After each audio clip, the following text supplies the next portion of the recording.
have a couple phone numbers for you. If you're in the New York area, 877-692-1027. The national number, 866. Let me try that again. 866-2774. Wow. Speaking of wow, Anthony, I got to tell you something really fast here. I've been commuting on the train for the last, year and a half. Yes? I don't really drive into work much anymore. No, you don't. And I drove in today.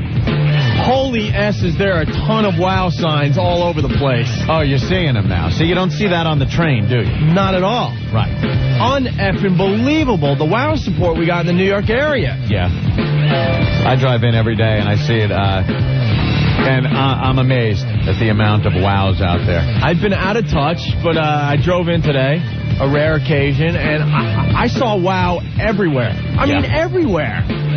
Cars, trucks. So I just want to thank everyone that is supporting the show with the wow bumper sticker. I saw homemade wow signs. I saw the wow written in the dirt on the back of trucks.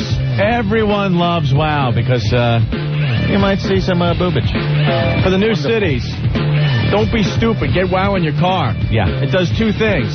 Gives you the chance to see boobs when you least expect it while you're driving around in hell, stuck in rush hour and all that crap. And also, it's a great way to support the Opie and Anthony show. Sure. But thank you to all the people that I saw with wow bumper stickers and wow signs today. It was just amazing. All right, Big Kev is in the studio. We're walking down the hall, and he shows us this awesome thing that he framed. It's a wow T-shirt.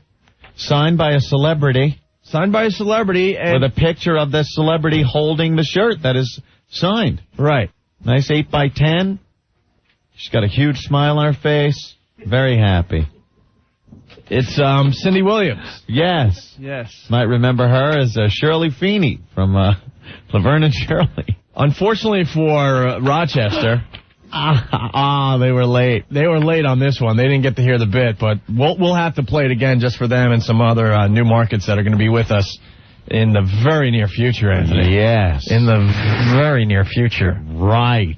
But all kinds of new cities. Yeah, we started a new bit on the show called Has Been Corner. Mm-hmm. And the first guest on Has Been Corner was Cindy Williams.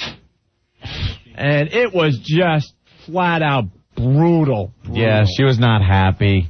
Brutal radio. She was very upset that we would blindside her with booking her as a guest on this program and then putting her on something called Has Been Corner. Has Been Corner, yeah. And she was a good sport, but barely. She wasn't a good sport. She was a good sport. The only good sport she was is that she didn't just hang up. And I don't know why. Because she was that pissed. And that's why I think she was a good sport. No, I think that was trying to hold up the image of Shirley Feeney, you know, instead of hanging up all angry and then people going, oh, it's Shirley Feeney. She doesn't have a sense of humor. She's quite a bitch. Right. You go, oh, my God, I can't believe those a-holes put her through that crap. Makes her look better. All right, well. She was pissed. She was pretty pissed, and it's cringe radio at its best, and for Rochester and for anyone else that didn't hear the bit, we'll play it again, maybe when we go on vacation or something, but Big Kev went to the show that she was appearing at, the Has Been show, because wasn't like Lindsay Wagner there, Big Kev? Yes, Lindsay Wagner and many, many other big celebrities. Really? Yes. Who was sitting at the table with Cindy Williams? Actually, I can't remember his name, but he played Otho in Beetlejuice, and he's also the big orangutan in the new Planet of the Apes. Oh, really? Yes. How about that? And many other big celebrities. Wow. No, Kevin, name some of the has-beens that were there. You had the Bionic Woman. You had Cindy Williams. It's one of those things where I can name who they played, but not really who they are. All right. Well, who do they play? They had a lot of Planet of the Apes people there. Like original or? Yes, original. Original Planet of the Apes. Oh, people. we were supposed to get the original Nova. Yes, she was there. She was there. How's she looking these days? Hubba. Time, not a kind thing. Right. Also, there was the short person that played Lucius, the nephew in the original movie. The one that Chuck Heston turned to and said, the only people that wear beards where I come from are teenagers. Yes. Yeah, that guy. And the jailer ape who had the fire hose. Oh, the fire hose scene in the original one. That one. Shut up, you freak! That guy. And Soupy Sales was also there. Oh, my God. Hawking his wares. What wares does Soupy have to hawk? I believe he has some videotapes and... oh, great. Of the original Soupy Sales show? Some items he can autograph personally for you. And cut piano wires. That old gag. Great. So you went up to Cindy Williams, Big Kev? Yes, I went up... With the fine WOW T-shirt there. Right. Well, actually, I was behind a bunch of super fans who were, screaming and squealing. Oh, Cindy Williams! Oh, I'm such a big fan of the show! Oh. Yang Yang Party! Yeah, exactly. And so once I got through those people and I got up there, she goes, "Hi, how are you?" She's very happy and cordial. Of course she is. Or so it would seem. Oh. And then I said, "Will you sign a T-shirt?" She goes, "Sure, I'll sign a T-shirt." And I probably expecting a Schlemiel Schlemazel Haas & Pfeffer Incorporated shirt. And right there is her price list, and it's $20 for your item. And she has a bunch of stills that you can select. Now I don't feel bad anymore. Hold the phone a moment, please. I don't feel bad anymore. You walk up to Cindy Williams. She's sitting at the table. Yes. There's a price list. It's black and white stills are $15 signed. Color stills were $20 signed, I believe. And your item, $20 signed. Oh. It cost you $20 for her to sign that? No, because when I walked up and I said, will you sign a T-shirt, she said, yeah, sure. And I took out the T-shirt, and both her and her publicist, who was sitting next to her, faces went down quite a bit. And the publicist started, "I knew one of you guys was going to come. I knew it. You're Rick. Are you Rick?" I'm like, "Yes, I'm Rick." Big Rick. Yeah, Rick gained a lot of weight in 3 days. And Big Rick.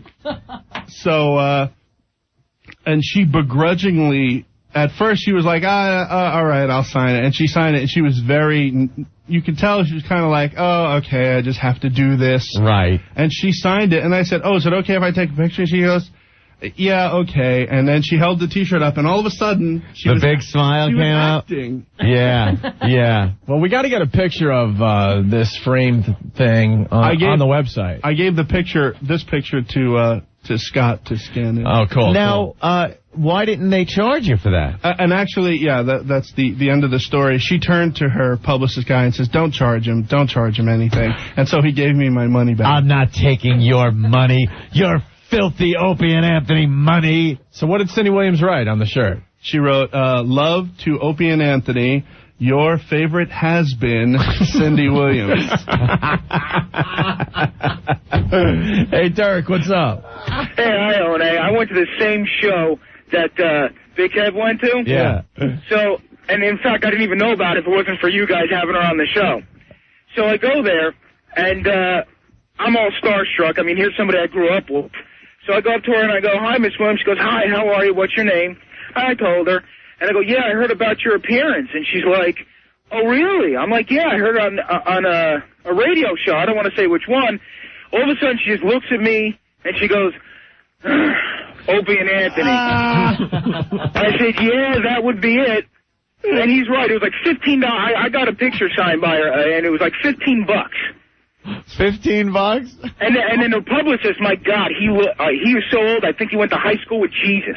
Oh, that old gag. Really? Old publicist? I kid you not. He's just sitting there taking pictures, and everyone was all cheesy and everything. That's funny. All right, Derek, thank you. Thank you, guys. Bye. Dan from Hoboken wants to know if Psycho Mark was at the autograph table.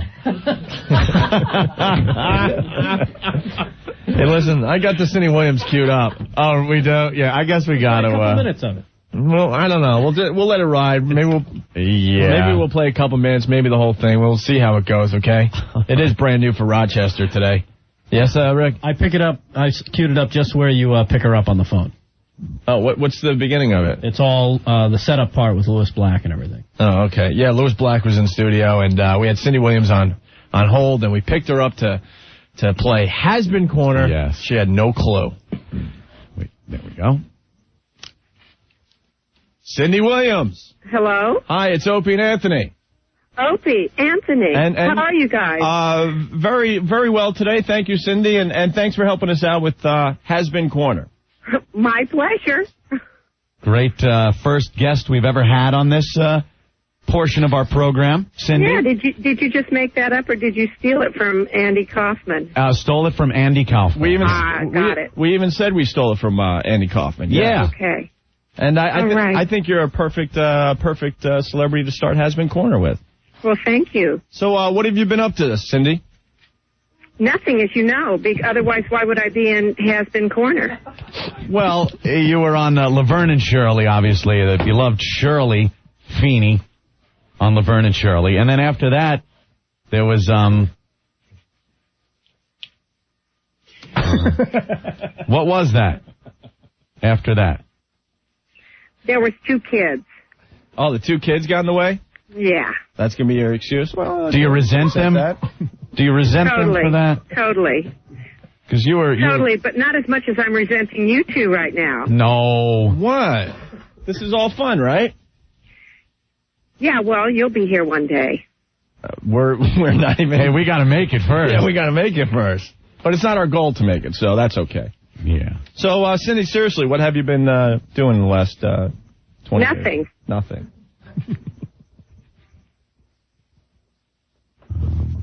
Okay.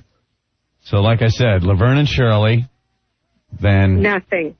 Really? No, there must have been something else. No, you're conducting the interview. Figure it out. Like Laverne, she did some movies and stuff.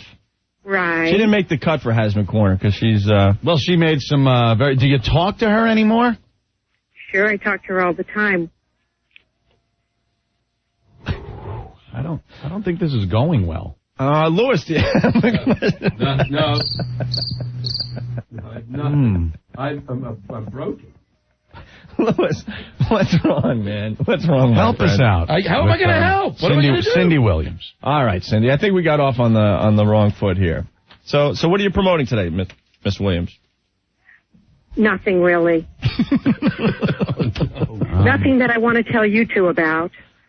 You sure? Yeah. You all right? Oh, I'm fine. You're not going to cry, are you? This was just supposed to be fun.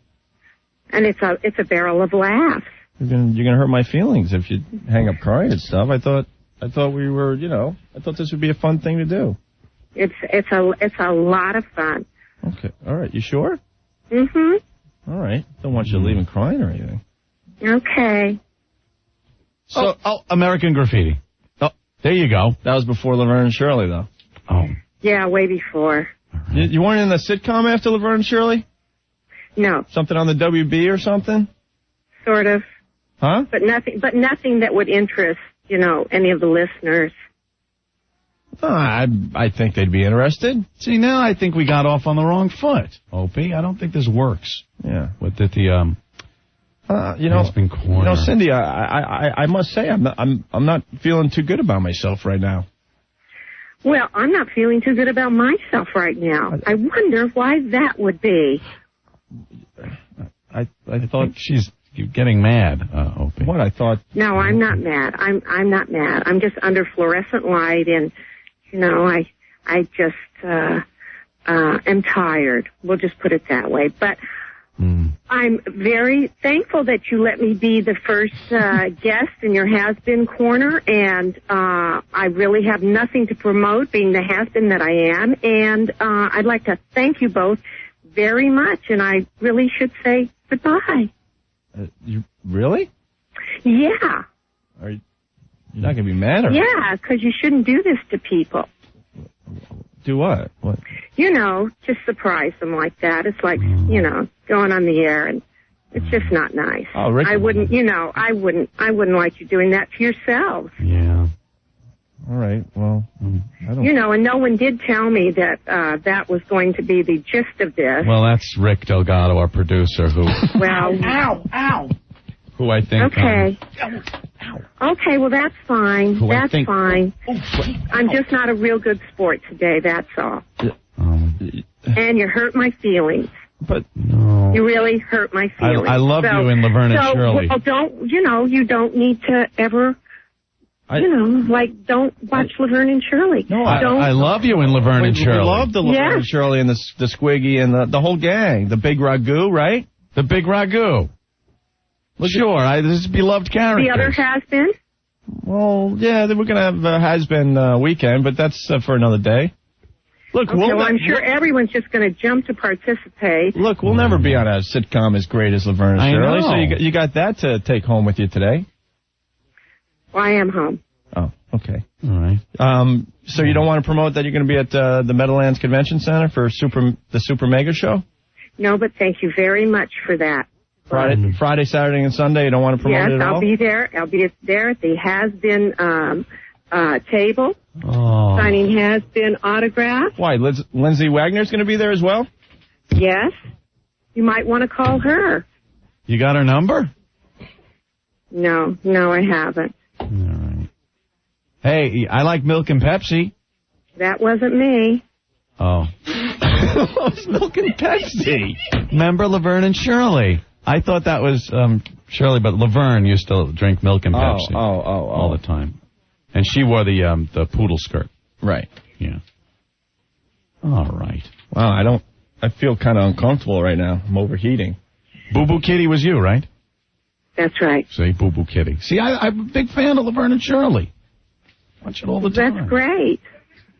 So we encourage all our listeners to go to the Meadowlands Convention Center for Super Mega Show, Friday, Saturday, and Sunday, right? Yes, that's right. Thank you very much. Okay. All right, Cindy. Okay. Thanks, fellas. Bye, Cindy. Bye. All right, there she goes. Cindy Williams. Oh, my God. No, Opie, don't look so proud of yourself. I can't not even breathe. Is that probably the most horrible thing? It was like being frozen in an ice block and just hearing the words coming out really slowly like a dagger. And the undertone, boy, if you went into what she was subliminally saying, you wouldn't be able to put it on the radio, would you? You know? Look, maybe that didn't go as well as... That was the most interesting thing. Outside of putting odd forms of things on a woman's patoot... Maybe we should cancel that thing. Maybe that was the first and last has-been corner you'll ever hear us doing here on the show. Wow. And maybe we ought to put it to a little vote with the listeners. We'll take maybe a few calls and see how it went with them. Lenny, I got a vote. We'll see how move on with that unless you... Lewis, you're sitting here with us. Perhaps it translated different over the air. Yeah. Oh, are you clinically insane? Let's talk to Tom. It comes through the ear. This is an earpiece. I heard it. Let's talk to Tom. I don't think it was that bad. Tom? Guys, that was bad. That's like seeing a dog hit by the car on the side of the highway and you pull out a black iron pipe and start to beat it. Wow. Well, I guess I was wrong. Well, okay, that's one way to look at it. Sure. That hurt. I mean, I was cringing, and I'm not in the industry at all. So what you're saying is you didn't like the segment? No, not at all. And you would not like to see that ever again, right? I would not like to hear it ever again. All right. Well, there's one. Well, let's see what Joe has to say. Joe, what's going on? Hello? Hey, Joe. It's Phil. Phil, what's up? Yeah, listen, that was horrible, guys. Oh, my God. Horrible. I felt like, I think she's going to go slit her wrist. All right, that was horrible. My God. After the Super Mega Show. Hey, man, I'm not taking all the blame. When you said, well, Cindy Williams, you were in Laverne and Shirley, and then... I couldn't offhand think of anything. I'm sure you have to pause for 10 seconds while you thought about it? Oh, I'm the guilty one now. Oh, boy. Oh, boy. Whose idea was this? What? Yours? Who do you think, Lewis? I guess every so often I keep thinking, no, it can't be. Who's the cruelest son of a bitch on the face of the earth? It can't be Baby Evil, but it is Baby Evil. Baby Evil. New name on the message board, Baby Evil. Uncle John, what's going on? Hey, guys, that went really well. I think she's sticking her head in the oven right about now. Oh, I'm breathing into a paper bag.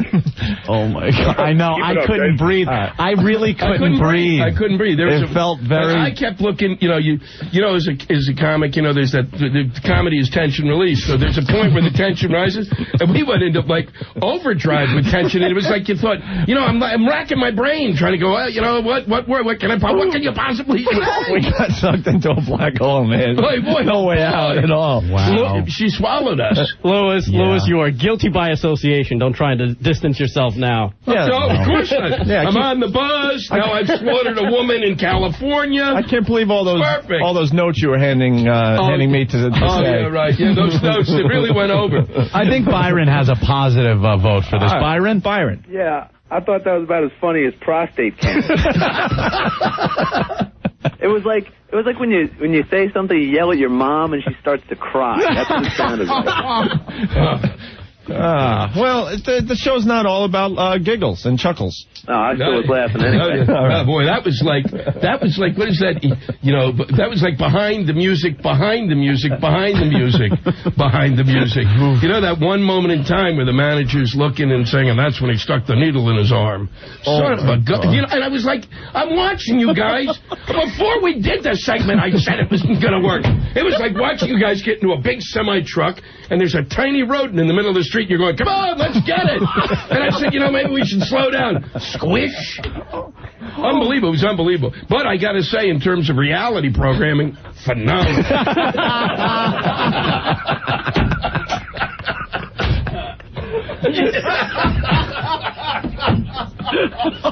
You said it, kid. All be laughs. Woo, boy.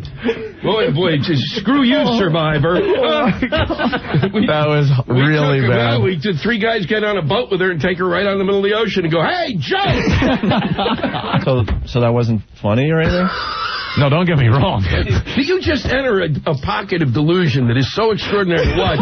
Delusion. I wish to God. You know, I wish people could see your eyes when you just kind of glaze over, and it's like something from another planet starts talking to you. So that wasn't funny, I guess. Well, hello. I blame my mom. All I wanted was for her to breastfeed me. You're unbelievable. It is just unbelievable. You guys, really, I wish you guys had a country. We're working on it. We are. It used to be called the United States of America, and we're spreading across it. Yes. All right, we better take a break. Yeah, let's take a breath. Yep, sirree. I want to thank Andy Kaufman, wherever you are. I know you're still alive. Hi, we're here under your skin, us two a-holes. Hello! Opie and Anthony. 7 WNEW is The Sports Guys at 5 a.m. The Radio Chick at 9. Ron and Fez at noon. Opie and Anthony at 3. Ron and Mike at 7. Next time on a very special Ron and Fez. Fez confronts Ron about his smoking. Ronnie, you've got to do something. Your cigar ruined the whole dinner. You don't like the smell of a good cigar? It's not smelling it, it's looking at it. Somehow you ate your entire meal without even taking it out of your mouth. Fez, I don't take my cigar out to kiss my wife. Well, that explains the burn marks. All on the next Ron and Fez. Ron and Fez, middays, noon to 3, 102.7 WNEW. Anthony, Kawasaki Sports Center. Nice weather. What would be, what's better than tooling around on a brand new Kawasaki Sports Center in Pompton Plains, New Jersey. They carry a full line of Kawasaki Ninjas. They got the Ninja ZX6R, which was named Cycle World's best middleweight sports bike. They got a full line of Kawasaki fire and steel accessories for the Vulcan cruisers. Kawasaki Sports Center, been in business over 23 years. Customer service, their #1 priority. Award-winning service department. They're going to take care of anything from an oil change to totally customizing your Kawasaki. Stop in, ask for Gary. Pick up a WOW sticker while you're there. There you go. That's pushing the WOW. Kawasaki Sports Center, located at 566 Route 23 North in Pompton Plains, New Jersey, 5 miles north from routes 80 and 46, 2 miles south from routes 287. Call them up, 973-831-1930. Wow. Get your Opie and Anthony 1027 WNEW WOW sticker this Friday at the 3 o'clock Newark Bears Happy Hour game. Wow. While you're there, check out the brand new 2002 Ford Explorer from 1027 WNEW. Opie, Anthony. 1027 WNEW. A little taste of Puddle of Mud. That's Control. We're back with the Opie and Anthony Show. Our national number, 866-277-4. Wow. Give us a call if you got anything for today. Tom, what's going on? Nothing much, man. I saw Planet of the Apes last night. Oh, you went last night? Oh, my God. First of all, that movie was horrible. Yeah. It was pathetic. What the hell? Where the hell did the horses come from? Well, everyone's got a bunch of questions. Yeah, no answers to them. We kind of trashed the movie for like an hour yesterday. Yeah, I was listening to it. When I heard you guys trash it, I'm like, well, it can't be that bad. So, I mean, I figured I'd go see it, just see if you guys were right. Yeah, I had high expectations for that movie, and I was disappointed. To make matters even worse, I sat next to this 17-year-old punk whose cell phone kept on going off. I reached over and told him, yo, turn your goddamn phone off. Yeah, I don't understand why we have to put up with that in the movie theaters. It amazes me. I had a kid sitting behind me. You know, family comes in, brings a little kid with them, and you hear the kid like, Daddy, why you give me some candy? And you just know when the movie starts, it's going to be a nightmare. Just an effing nightmare. So I'm sitting through the trailers, same thing. What's that on the screen? What is that thing? So I'm like, all right, I'll give him, even through the goddamn previews, I'll give him. But when this movie starts, if I hear one peep at a little bastard, and the movie starts, I want more of that stuff that I had before. So I just do the slow turnaround, and I just look at the kid. I don't even look at his parents. I turn around and just stare the kid down. I'm going to kill you. And then I turn back and look at the screen, and then you hear the parents like, you've got to be quiet, people, you're watching movies. How old was the kid? Like, nice. How old was the kid? I had to be 5. All right. Do the voice again. No, I don't want to go. Why don't you? You sure it wasn't your ex-mother-in-law sitting behind you? I got a glass of wine. Let me tell you, I need a box. I need a box of wine. Big pains in the asses at the movie theater. I went to a movie. I want candy. I went to a movie last year where the parents obviously didn't get a babysitter, so the kids were just running up and down the aisle. Yeah, that's what they do. They go running up and down the aisle. And they let their little creatures just run around the theater. And they think it's cute. It's cute, right? Isn't it cute when they come to by the aisle and, like, stare at you and then run away and run back like you're playing a game, like you paid money to play with their effing little kid? That's why I only go to the movie Sunday nights. With your blankie. With my blanket, real late at night. Usually when the movie's been out about 2 months and it's ready to leave the theater. Got the theater to myself. Couldn't be happier. Oh, Paul's asking why I didn't stare down people at Mission Impossible 2 because they were older. Paul? Yeah. I'll answer why I didn't stare down the people when I went to go see Mission Impossible 2 and had to leave the movie theater. Because there were about 3 Puerto Rican guys. And I wasn't about to pull any heroics with a bunch of faggot other white people in the theater that wouldn't turn around and do anything. We're such a bunch of pussies as the white race. We really are. We will sit there. I swear to God, there had to be 90% white people in this theater I went to go see Mission Impossible 2 at a while ago. And, the rest are black and Puerto Rican. This Puerto Rican family comes in. Kids, women that just wouldn't shut up, and 3 Puerto Rican guys. And they are talking. And they're talking when the movie starts. And, my girlfriend turned around and said to the girl, she goes, why don't you shut the F up? So I'm like, battle stations, general quarters. Now you're thinking, I got to fight. Now I'm like, I got to fight. And you know something? Everyone in that movie theater was pissed off. She was the only one that had balls enough to say anything. And not one person would back up anybody to try to shut this family of Puerto Ricans up. Because we're just pussies. We're afraid. They'll pull out a knife and kill you. What is he doing on the phone? What was that? I don't know. I hung up on him. Wait, maybe it sounded like he was opening a can of parrots. He's gone. I don't know. What was that? I was trying to listen to you, but that was really annoying. I was trying to talk up here. Jesus. Dan wants to know, please, don't tell me Jerry from Survivor is going to be on today. She's been on every goddamn TV and radio show known to man in the last 2 days. No, I think we made the blacklist. We made the blacklist for the Jerry? Yeah, I think we were the only ones on it, too.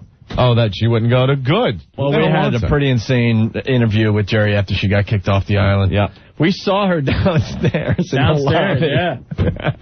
Wait, are we going to tell her how beautiful and hot her pictures are? Get out of here. They're average at best. Gonna lie, sure, yeah, okay, she's okay for a normal girl walking around. Nothing wrong with seeing pictures of naked women ever. Right. But they're just okay as far as Playboy standards. If you're going to be a Playboy, the bar's pretty high in Playboy. You know what I mean? You want Beaver Hunt, go to Beaver Hunt. And she was in the building. Was she on Ron and Fez today? I don't even know. But Hey. She might have been. So she's in the lobby, and there's a whole bunch of us going to lunch.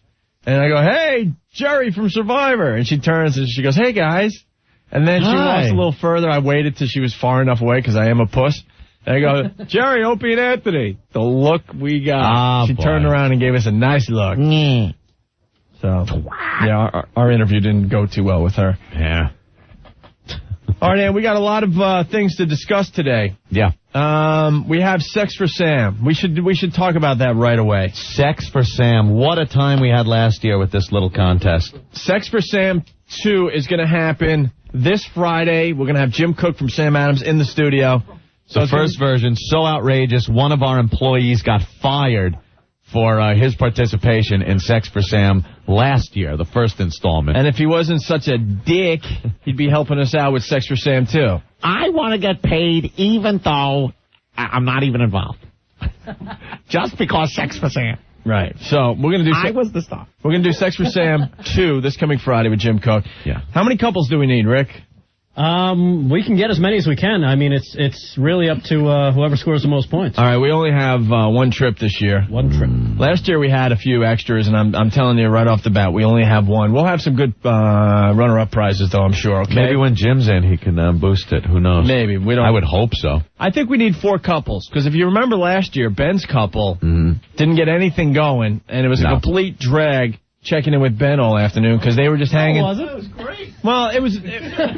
Ben's couple couldn't do anything. I had the best time of the day. I sat in the All-Star Cafe and got hammered. Got hammered with his couple that did nothing. Right. The guy could not get the job done. But if you remember, we were off to the Flying Start. We were the first ones out of location. We were at the ATM downstairs, and the guy couldn't do anything. And he couldn't do anything. And we were like, uh-oh, is this what's going to happen? But then the second couple we checked in with were going like rabbits. They were going like rabbits. But I remember you guys were in the back of the cab, too. We were first to call. I remember, because we were the first ones to call in both times. Yeah. Everyone else was running to their Make a long story short, it lasted 2.5 hours, and Ben's couple didn't have sex not even one time.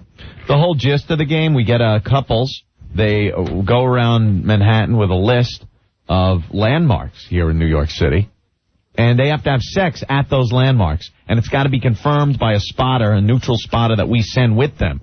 So they have to start having sex. The spotter looks, has a cell phone, has to confirm that sex is going on. And says, all right, I'm looking at sex right now in Tiffany's. Right, and then we keep track of the totals, and the couple with the most points will get a fine trip to Boston. There's sex going on right now in the upper deck of the double-decker buses, sightseeing buses. Right. Things like that. We had some great sights last year. Any theme restaurant, like the Hard Rock or any of those? Planet Hollywood. St. Patrick's Cathedral was off limits. Was all of a sudden ruled off limits just as we headed out the doors. Yeah. By who, though? I think management. By management. Screw management. Times Square we had on the list. Times Square, Central Park, Live TV. right in front of a hot dog vendor. Right. Live TV, a couple did it in the background of TRL. Yep. Nobody could see it. No one could really see it except for the spotter. Spotter knew what was going on. Rockefeller Center. Hotel, top of building. Top of the building. Next to a homeless guy, next to a hot dog vendor. Wasn't it a dressing room in Tiffany's? Might have been. No, it was like the back. There was one back stairway. There was one couple that did it right next to the display cases, because the one couple had the lady with the easy access. Yeah, it was the 2-point conversion. And the 2-point conversion for the backdoor action. Right. So if they decided to do that instead of the normal way, they got 2 extra points. Each location, like Central Park, had, I believe it was... couple of points, because it's a big area, you could go behind a tree, but somewhere that was really tricky, like Tiffany's, that was worth a few more points. And then the extra conversion for the back door, 2 points.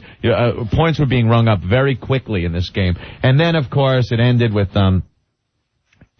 sex on Ken Stevens' couch, our general manager, in his office. Psycho Mark, who was spotting, brought his couple in there, And even though he was told by Jeremy, the PD, his boss, not to do it, Psycho Mark gave the word, and the couple started having backdoor action on Ken Stevens' couch, which is still in his office. It's a glass office. Everyone was checking it out. Which led to the firing of Psycho Mark last year. Right. Balloon Knot Joe, what's up? Hey, guys, what's going on? Hey. Any way that you control for couples to get the 4 best, have them come in and show what they can do leading up to Sex for Sam? Well, we only have 4 spots for the contest. Yeah. I'm a little nervous. We need 4 fun couples like we had last year. Right. Guys, I have one other idea for maybe a new type of conversion. Yeah. The 30-second rusty trombone confirmed 3 or 4 points. The 2-second rusty trombone would be huge for a 5-point conversion. We might have to go for that. That is really funny, a rusty trombone. Has to be confirmed and has to be a certain amount of time for that amount of points, guys. 2 tugs. Yeah. See you later. Right. 2 tugs on the trombone. Would that be hysterical to look over and see a chick doing that?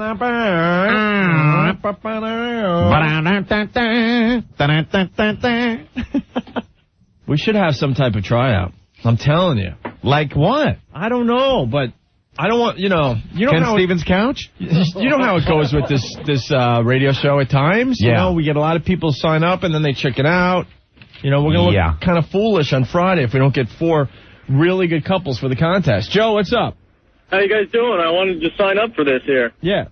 Oh, yeah? I got my wife's on board with it. She said she wants to get away and she'd do just about anything. Now's a chance to prove it, right? Have you asked your wife? I have not asked her yet, but she's in for it. I know she'll be in for it. Nope. We have to have both of the couple on the phone. Yeah, we got to talk to you guys. We need the guy and the girl. It's a great trip. The couples had a great time last year in Boston. Who's playing this year? It's because it's a concert with the Foo Fighters? It's a private concert with the Foo Fighters at the Police Pavilion on the water. And plus you hang out at the brewery all day. Yeah, Ben Affleck's going to be at the brewery. You get hammered on Sam Adams. And last year we smoked some pot out of his hookah that he was passing around to the stations. Jim Cook, very proud. He's like, "This is a hookah. Put some of my hops in and smoke them." So we're like smoking these hops, and it tasted like pot, and it gave you this slight buzz that you would get from anything that you smoked, just from inhaling smoke. So Psycho Mark, that wasn't good enough for him. So he pulls out some weed out of his pocket and packs the hookah bowl, and everyone's smoking pot. And everyone's like, wow, this is just like pot. Just like pot. And then Jim Cook comes over and goes, "Oh, there's a station over there that needs it." So he took the hookah away, and the bowl was packed with weed. And he's taking it around to his stations. Isn't it great when you could smoke hops?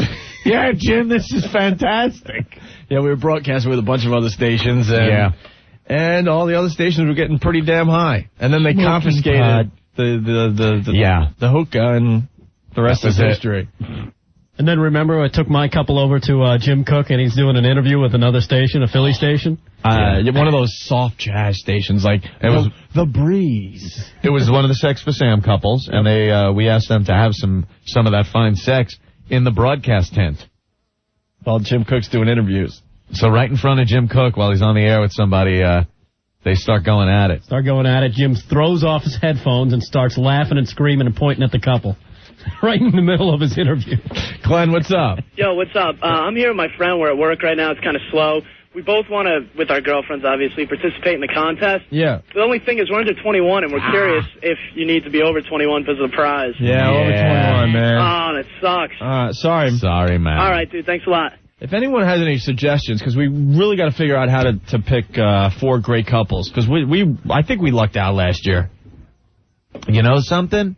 I think any couples that would be up for this challenge are good couples.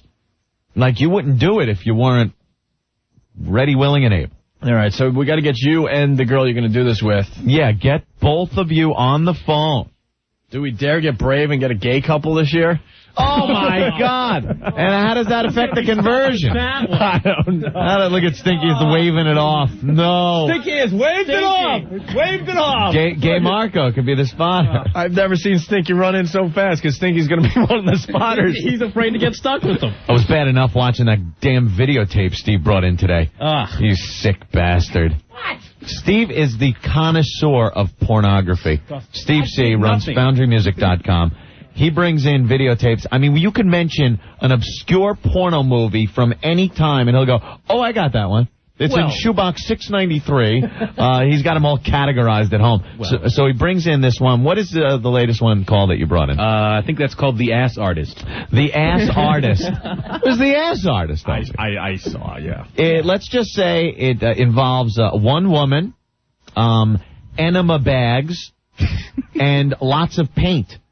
And she applies the paint to the wall with a thrust that you only see at a fighter jet. Like a horror movie. Yeah, and her the back door it has been so abused that it doesn't even look real.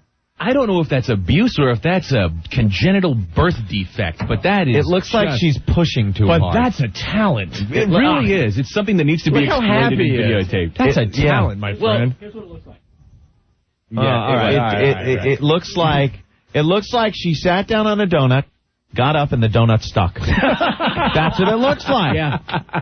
It's just all out. Steve, what does your chick think of all the porn in the house?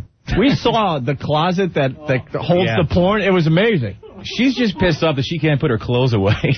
Yeah, because there's bins and bins of pornography. Well, you got a small space and not much closet space, right. And one of the closets is being taken over by his porno collection. Well, that's why I bring it in. I want to share, and I get made fun of. Well, you ought to listen to Bill Hicks, because he's got a great bit about that. When you die, if you die unexpectedly, and your parents go over the house to get your stuff and the sensitive things. Oh, what's in this shoebox over here? Oh, my mother knows about. My mother knows about all this stuff. She's fine with it. My father borrows pornography from me. I would love that. Is sick, my friend. I would love to talk to your mom about the porno collection. She doesn't care. She's so aloof about the whole thing. I'm covered with tattoos. I've been locked up for riding on a voyeur bus. At this point, pornography is like the low end of the totem pole. Yeah, at least you're home. Yeah, exactly. Doug from Springfield. What's up, guys? Hey. Are you guys going to pussy out again when a band doesn't want to stop playing, like last year? What do you mean? Rick went up there, he didn't say nothing to the guys. That's when you kept saying, well, we wish Psycho Mark was here. Psycho Mark would have went right over there. When the band was playing and they were too loud. I remember. Hold on, Doug, we got in a big fight with that band last year. I got on the megaphone and asked them if they were done yet. Yeah, but they kept playing, though. Yeah, but that continued after our Friday broadcast. That started on Thursday. It continued after you guys left on Thursday night. You got to explain for everyone. The brewery wasn't set up quite right. We had... Our broadcast center was pretty much right near the stage, so if a band got on the stage, you couldn't hear anything. Yeah, they would blast, and it would go through the mics, and it was really hard to talk. They finally gave us a really nice area to broadcast from, kind of away from everything. Nice I wonder why they did that. That was pretty good, because we had started yelling at the band to just shut up. It was some just cover band or some horrible, lousy band, and they thought, this was their big break. And we yelled at him. We got in a fight with them. Yeah, they were taken care of, Doug. Okay. All right, Doug. Okay. Later, guys. All right, we have to take a break, Anthony. But Sex for Sam is on. It's happening this Friday. It's going to be a lot of fun. We're going to have Spotted. Yeah. I think we're sending Ben out again, and Rick out, and Stinky, and maybe Jim Norton if he's around. That was when Stinky really made his bones here on the Opie and Anthony show. Yeah. Remember that? Last year we were like, wow, Stinky, you did a great job. He did a very good job last year. And now look at him. He was just like, thank you. Now he's like Mr. Smartass in the office. Nothing wrong with that. I love it. Cleveland checking in. Barb, what's up? I have a question about the contest. Yeah. Okay. Do you have to finish at each location? No, absolutely not. Okay, you so just need confirmed stuff going on. That's it. Yeah, we got to be careful how we explain it, but you understand the definition of sex, right? Yes, I just wasn't sure if you had to finish at each location or not. I was like, well, I don't know how hard to do then if you get like 6 places to go. I don't know any guy that could do it over and over again. That's crazy. You'd be dehydrated. Right. Well, when you were saying you needed like special people and people that are really fun, I was like, wow, you really have to like. No, the spotter just has do to that, look like repeatedly. No, the spotters get together and they all agree on a definition of sex, and then the couples have to do it for that long, and then that's it. It's just brave enough to, to start the process in the middle of, like, Tiffany's or one of these theme restaurants. Very strategic as far as clothing goes, as far as what the guy's wearing, the girl's wearing, and maybe even your diet that day. Because we had some people that were using stuff like Stacker 2 and whatnot. Barb, let me tell you something. The 2-point conversion last year was amazing. Yeah. There was a couple couples that had no problem. Oh, my God. She wasn't sitting down on the plane going to Boston. Definitely no way. not. Every stop was at the conversion. Remember that couple? Yeah. Every single stop, they would do the conversion. You know what we should do? I don't know if Rick could get this. We should get just a little taste of audio from last year's contest. Don't say taste. Oh, yeah, true. All right. So people can, see what it's all about? Yeah. All right, Barb, thank you. Oh, you're quite welcome. Thank you. All right. We have to take a break. Ben's Barb freaking from out. Cleveland. That was nice. Well, you do freak out. Keep us on track. We're on track. Thank God for you, Ben. Ben rocks. So we'll get some audio, hopefully, from Sex for Sam from last year. We got to sign up to couples for this year's contest. It's going to happen Friday. Need fun couples that have no problem having sex in public, man. Yeah. That's what it's all about. All right? On the way, we got to talk about Tyson.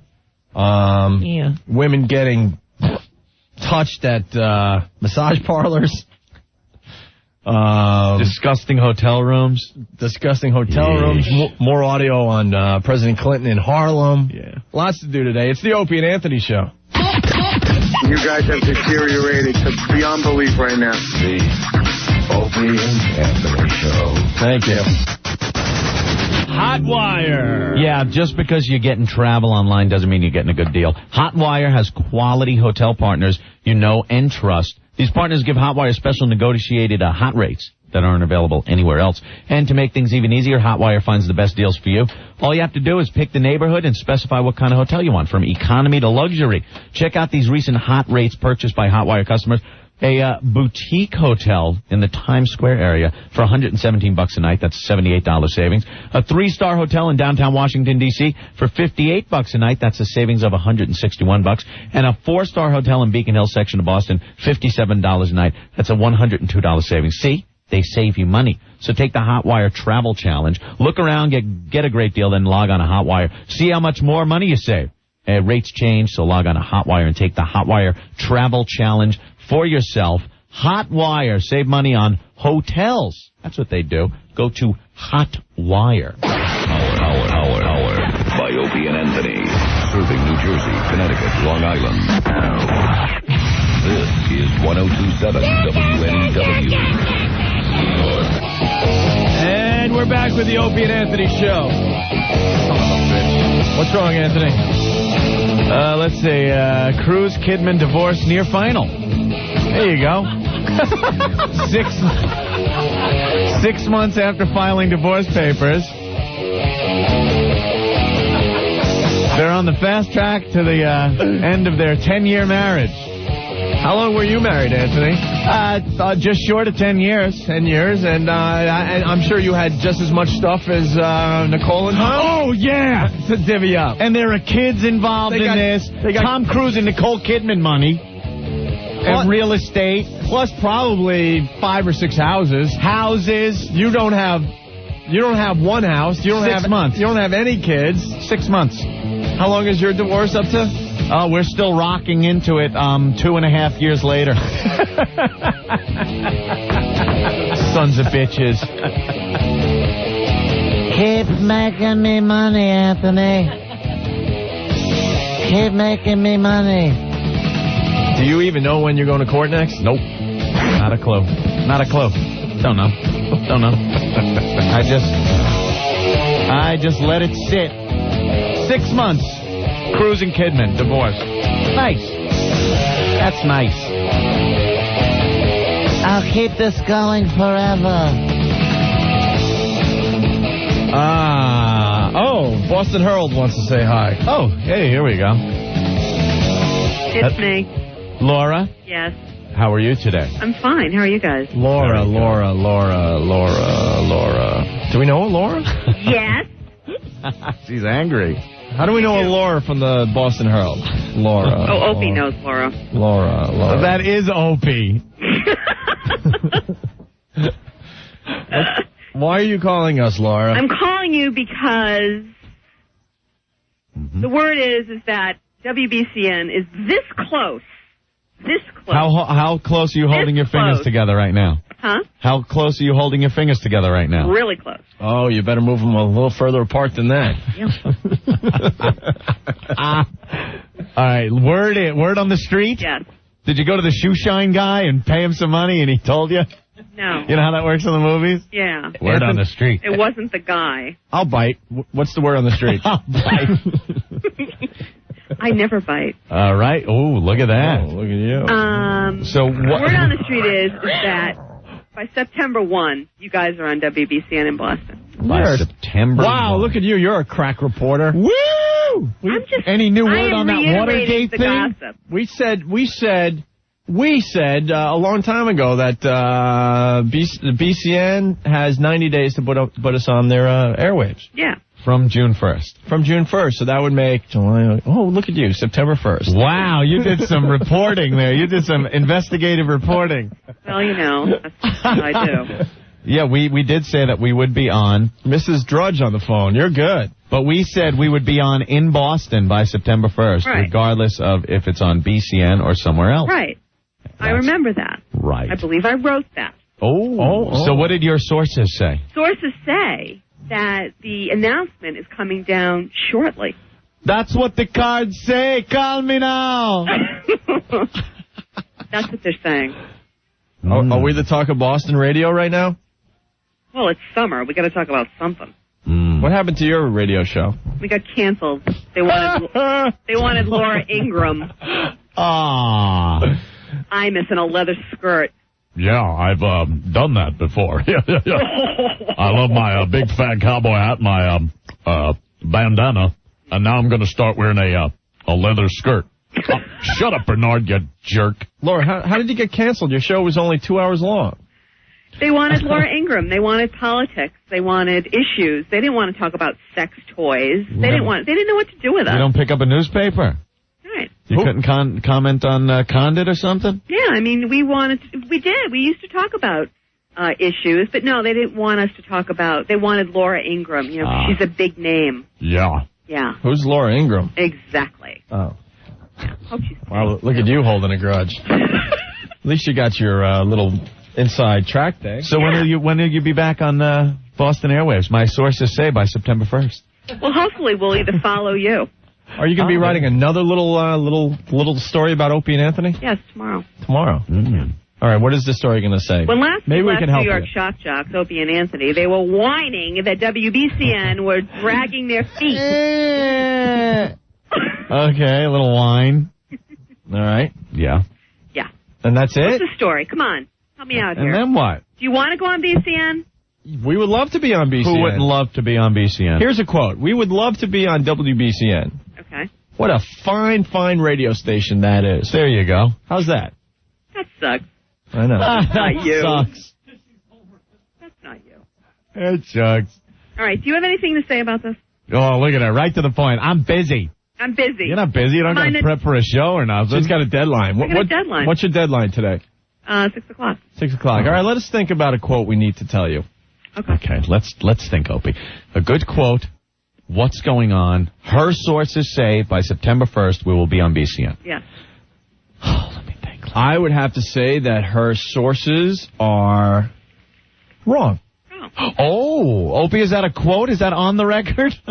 As we broadcast it all over. Sources Opie? are wrong. Sources are wrong, Laura. That you will be on before September 1st? I just said sources are wrong. Sources are wrong. There's no further comment, Laura. Get those cameras out of my face. Oh, sorry.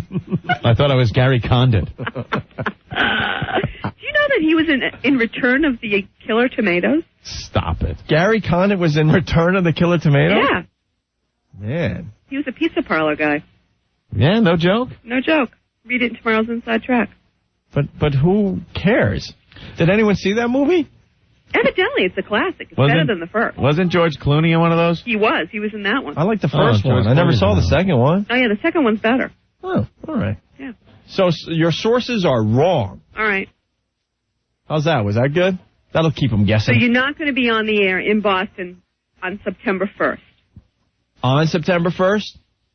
By September 1st. No comment. No comment. No Get comment. those cameras out of my face. No comment. I'm tired of this line of questioning.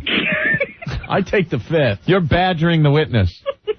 All right. So you have nothing more to report on this? That'd be great to hit him with a badger. Psych gag. We have to do our radio show now. I know. Yeah. So is this it? No comment. No further comment. All right. We're on a wait-and-see basis along with you. Uh-huh. You know we're going to kick ass when we get up there, though, right? No, we can't wait. All right, good. Hell Because yeah. we miss you. Because it's boring here. Yeah, you wait. You wait till Menino freaks the F out. Oh, my God. That's going to be fabulous. That's worth the price of admission right there. I can't believe it. The big dig's almost done, and now I got this to worry about. Thank you, gentlemen. Wait, we have a quote for you. What? Opie and Anthony look forward to destroying WAAF. Ooh. Oh, she's typing. I think you hit a nerve with that one, Opie. We look forward to destroying the radio station we built up. Along with the world. I just figured I'd top him with the destroying of the world thing. I like it. There are people that are going to lose a lot of sleep when we come back to Boston. Really? We look forward to dismantling that place, brick by brick. Right up until they throw us out of the Commonwealth again. By the way, look for us on Jay Leno in the very near future. Oh. When? Well, we got to go. Bye, Laura. Oh, you left her hanging. Our next guest on the show this evening is going to be radio personalities Opie and Anthony making their way out. Let's give them a big welcome. Who? Is it true Jay Leno's people really called us today? Very true. The Tonight Show, Jay Leno The people? Tonight Show. Or Jay Leno, the guy that lives down the street? Not the cable access Jay Leno that does a show like in the middle of the night on a station no one gets. J.M. Leno or something? You can't have the same name. J.T. Leno? J. Leno? Jim J. Leno called. No, Jay Leno's people called you in reference to us. In reference to you guys. They need information. They're looking into booking you as a guest. Oh, my God. To be bumped probably for another time. Right, exactly. But, hey, you get the trip out to L.A. Yeah. That's they cool. pay for that. Let's stop making stupid demands. How funny was that? How funny was that with Laura, like, just going with that? What? Oh, my God, what? You are cruel, man. I'm surprised she still talks to us. We do call her the manatee. Stop it. Don't. Would you stop? Hey, I didn't come up with that nickname. That is too brilliant for me. Wow. It is known in the Boston circles. Yeah. They do a little gossip column called The Inside Track. Laura, and what's her partner? Laura. They're both Laura? No, Gail and Laura. Oh, Gail and Laura. Gail. And their nickname is the Two Manatees. But Laura's not even fat, though. That's why I don't get it. All right. Ken, what's going on? Hey, how you doing, man? Pretty good. So, this Sex for Sam thing. Yeah, you want in? Yeah, definitely. Oh. Your girl's on line 9. Your girl's on line 9. Hold on a second here. What's your girlfriend's name, Ken? Jonna. Hey, Hello. Jonna. Hi. You're on with Opie and Anthony. Your boyfriend's on the line. What's going on? Nothing. How are you? Well, we're trying to qualify some couples to do our Sex for Sam 2 this coming Friday. This Friday? Yeah. Okay, sure.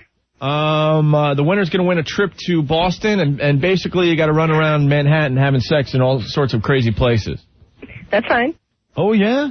Yeah. There will be a spotter that either Stinky or Rick or Ben that will have to confirm that you're actually doing it. Okay, that's fine, too. That's okay? He's not going to be right in there. Don't worry about it. Okay. You know, All right. he's going to be very close by and just confirm that you two are actually doing something. You have no problem doing this, huh? No, I have no problem. Nice. Have you had the sex in public places before? Yeah, we have. Oh, yeah? Where'd you have some sex? You have to ask Ken. What? I work for a landscaping company down in Jersey, and the other night we were on our way back from the Trey Anastasio concert. Hey, Ken. And out in the back parking lot of a couple of places where we mow, stuff like that. That's good. That's nice. So. You ever do it in the back of the truck with all the grass clippings? No, none of that. You know, where the Mexican guys stay. They never let them ride in the cab. No. Would you guys mind doing the 2-point conversion on Friday? Oh, that's an option. That's an option open to all the couples. It helps in the points, but if you think you can do it in the quantity of locations, then you don't have to do it. But Gianna? You can rack up some serious points with a 2-point conversion. Does it make that much of a difference? Well, 2 points, 2 points to each location. It kind of, it's like a field goal kind of situation. Okay. Mm-hmm. Well, how can you just see how everything goes? How about that? Is that fair? You don't have to commit to anything until okay, there we go. you're there. That's good. Okay, that's fine. I think this couple will do just fine on Friday, Anthony. Yeah. All right, you guys hold on, okay? Okay. All right, I think we got our first couple for the Sex for Sam 2 competition. This promptly get their info. Friday. Hey, we found some audio of last year's competition. Oh, we got some. Yeah. Good. Is this going to work here? We go over up there. Okay. First couple checking in, Anthony. Let's go to Ben. Ben, what's going on? Oh, I meant to set it up. I didn't think it was. What's with your voice? It's sped up, man. Is that tape sped up? It has to be. Hold on. That is so... Hey, Anthony. We represent. Hey, Anthony, we got our first couple on the phone. Sounds like butter. I think they're having sex on it. All right, wait, let me hear this again. So this is Ben's couple from last year that just couldn't get anything going. It was promising when we first checked in with them. All right. What? First couple checking in, Anthony. Let's go to Ben. Ben, what's going on? It's not that bad. You know what? It's just not high enough where you can tell there's a difference. It has to be. Maybe the tape was recorded at a slower speed or something. ATM with my crew here. All right. We're almost ready to start. Ben is with Mike and Shannon. And they're what does the ATM look like? Is it busy? It's actually really busy. It's very busy? Yeah. It's Friday in New York City. Everyone getting their weekend money. Of course. Ben, oh, my God. Ben, do you think they're crazy or what? This is totally nuts. All right, so what are they doing? They're getting ready. They're at the machine here. Okay. And he just whipped his out. Get out of here. I swear to God. People are starting to look. And... Oh, my God, no. Ben is the spotter, Anthony. Yes. Mike and Shannon in the ATM right now. No, I think we got way too noticed. We got a little freaked out here. You want to try somewhere else? People are checking it out? Yeah, dude, I think we got to get out of here fast. I think we got to go. Bye. Yeah, there was a security guy, right creeping up next to me. That's why I started talking well. And they got a little freaked out, so I think we're going to move on. It sounds like you're running. Yeah, we're running. That guy was pissed. All right, man. All right? Bye. See, it's not going to be... No points. No points. Jeez. Little clip from last year, and it never got better from there. Ben, what happened, though? They were in the middle of the ATM? No, I remember it was Friday. It was packed. We went into the ATM. We got, the third ATM in. And he had her up on the, on the ATM thing. And people in line totally started to figure out, and the security guard started to catch on. That's why you notice, my voice got a little bit lower. And then they got freaked, he got freaked, and then the security guard started coming towards us. And then we just booked. The way you're dressed is so important. If a girl wears a skirt with no panties, and the guy wears, obviously no underwear, but something with a easily accessible fly, and then maybe even a jacket tied around your waist. So that way you can just, walk right up behind her, make like you're giving her a hug as she's filling out a deposit slip, And then you're going out. You just got to flip it a little to the side for the spotter to see, and you're done. This is easy. Kind of like the horse video that Opie showed us? Oh, yeah. But what if you're making a withdrawal, Anthony? Well, that's different. What's wrong with the horse video? That is sick. I thought horse gag was bad. We talked about horse gag yesterday, and horse gag, and this clip is called "Son of Horse Gag." Yeah, everybody has seen the horse gag. You've gotten the videotape, the video clip sent to you. an email. It's called Horse Gag. And, the participants in this video is a horse and a woman. And right at the end, the woman goes, bleh. That's pretty much it. Everything, like you made her laugh when she was eating Captain Crunch. Swear to God, right? Come on. Come on. And then, today, Son of Horse Gag. It's more of a straight ahead movie. You know? She doesn't go bleh, she goes, ow! But she wasn't going out. No, she was in pain. You could tell. She was going, ooh! Horses aren't known for their gentleness. You know what I mean? And now, see, I thought the clip was fake, but it goes, no, I've seen horses F. That's seen real. Horses. Yeah, I've seen horses. That's real. I've seen them do that. Sure. I was living on the ranch out there in California. I swear to God, he looked like a guy. He looked like a guy standing up. Well, they had a table there, you know, so he could put his hooves up on the table. But the second he knew he was in the right area, it wasn't like, it wasn't like, hey, I'm going to go slow. I'm going to go nice and slow now. You tell me when it starts to hurt. No, it was like, oh, there's the area. Wham! And she just goes like, ah! Yeah, the chick was making sounds, I'm sure, like the girl was making that Mike Tyson was allegedly assaulting over in that cabin. Ow! Yeah, that's why you like it, bitch, don't you? Yeah. That's right. I can't even get close to you until I feel it's ready to get started. And then I just run towards you and hurt you. All right, we could get into the Tyson thing next. Oh, we should talk about Tyson. Sure, why not? We got to take a break, but we'll have more clips from Sex for Sam from last year. Yeah. Billy Idol, definitely coming in today. 5 o'clock. 5 o'clock, Billy Idol. Rock and roll. A lot of fun. Guy's hilarious and has a bunch of great stories. We're trying to get the Iron Sheik, too, but he's too nervous to come in. What's the deal with the Iron Sheik? What is with him? The Iron Sheik was at the mega thing? Yes, he was. Cindy Williams was at? And many other former athletes. Former athletes like who? Former superstars. Yes, Virgil. Virgil, the guy that used to take care of the $1 Million Man. Yes, Ted DiBiase. Ted DiBiase. Correct. Right. Well, he was there? Great. What's up with the Iron Sheik? And the Iron Road Sheik Dogg. was very, very nervous about coming in and doing some comedy. He was working on it all yesterday because he had 7 minutes to do at Caroline's. And wasn't sure if he could come in and do something. Wait, we gotta get him in here. We gotta get him in here. Does he want to sell tickets for his show or not? Come on. How funny would it be to have the Iron Sheik in here doing comedy? He's never done it before, right? The first time he was ever on a comedy stage was last night. Rick, make this happen. Well, you gotta make this happen. Make this happen. Tell the people at Caroline's we help them out a lot, and we would love this, you know. And tell them if they don't get the Iron Sheik, we'll never have any other comedians on our show ever again. Yeah, that's it. Let's play some hardball. Yeah. The Road Dogg. Because we're that type of radio show, Anthony. We gotta play the hardball. Did you catch that? What? The Road Dogg was at that. Dogg. Yeah, he's got some problems, man. Yeah. I wish him the best. The D-O-double-G. And Sonny, you may remember. Sonny, we had Sonny on the show. The most downloaded woman Yeah. Time, not a kind thing. Again. Because she took too many loads. Of pizza, apparently.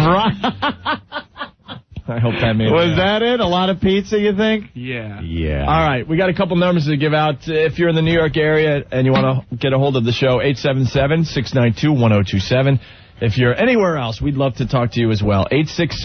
866-277-4WOW. I hope all the radio stations are putting those numbers on the websites. Mm-hmm. Makes it a lot easier so you can write it down and we don't have to give it out every 5 minutes. All right? Yes. You know what we do here? Absolutely nothing. That's wonderful, isn't it? The Opie and Anthony Show. Anthony Pinnacle, Horny Goatweed. I am so glad everyone around the country is listening right now. Pinnacle, Horny Goatweed. You having a problem with your sex life? Maybe you're going out with the same person for a long time, and you're not having sex as often as you used to. Doesn't that suck?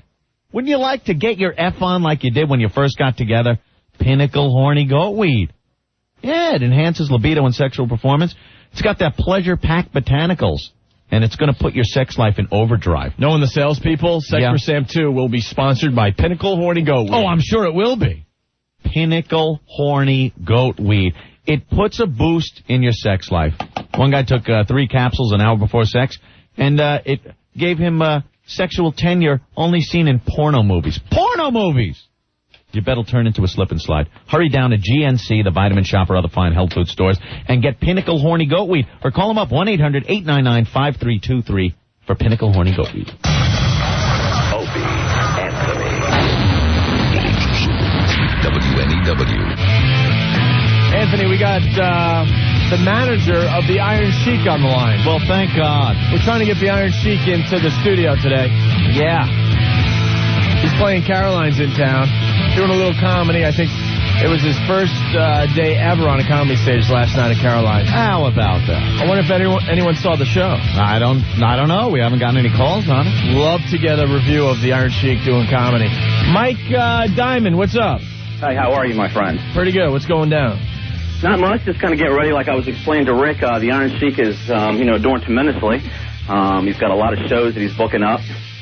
Yeah. He's going to be in Jersey tomorrow night. Oh, yeah. He's actually flying. We're going to fly out to Texas for a couple of shows, and then we got a lot of shows booked up. And, well, we're trying to get him on our little radio show here. I think I explained to Rick that, the only thing we don't have a problem doing that. I could probably get down there around 4 tomorrow afternoon. Mm-hmm. But he is going to command a talent fee. Why is that? I thought it was promoting... I'm sorry, I can hardly hear you. I thought it was promoting a show. It's definitely promoting the show. I mean, but he promotes the show other places as well, and does get that talent fee. How much money do you need from us so we could have the Iron Sheik on the Opie and Anthony show? Well, he commands a $500 talent fee.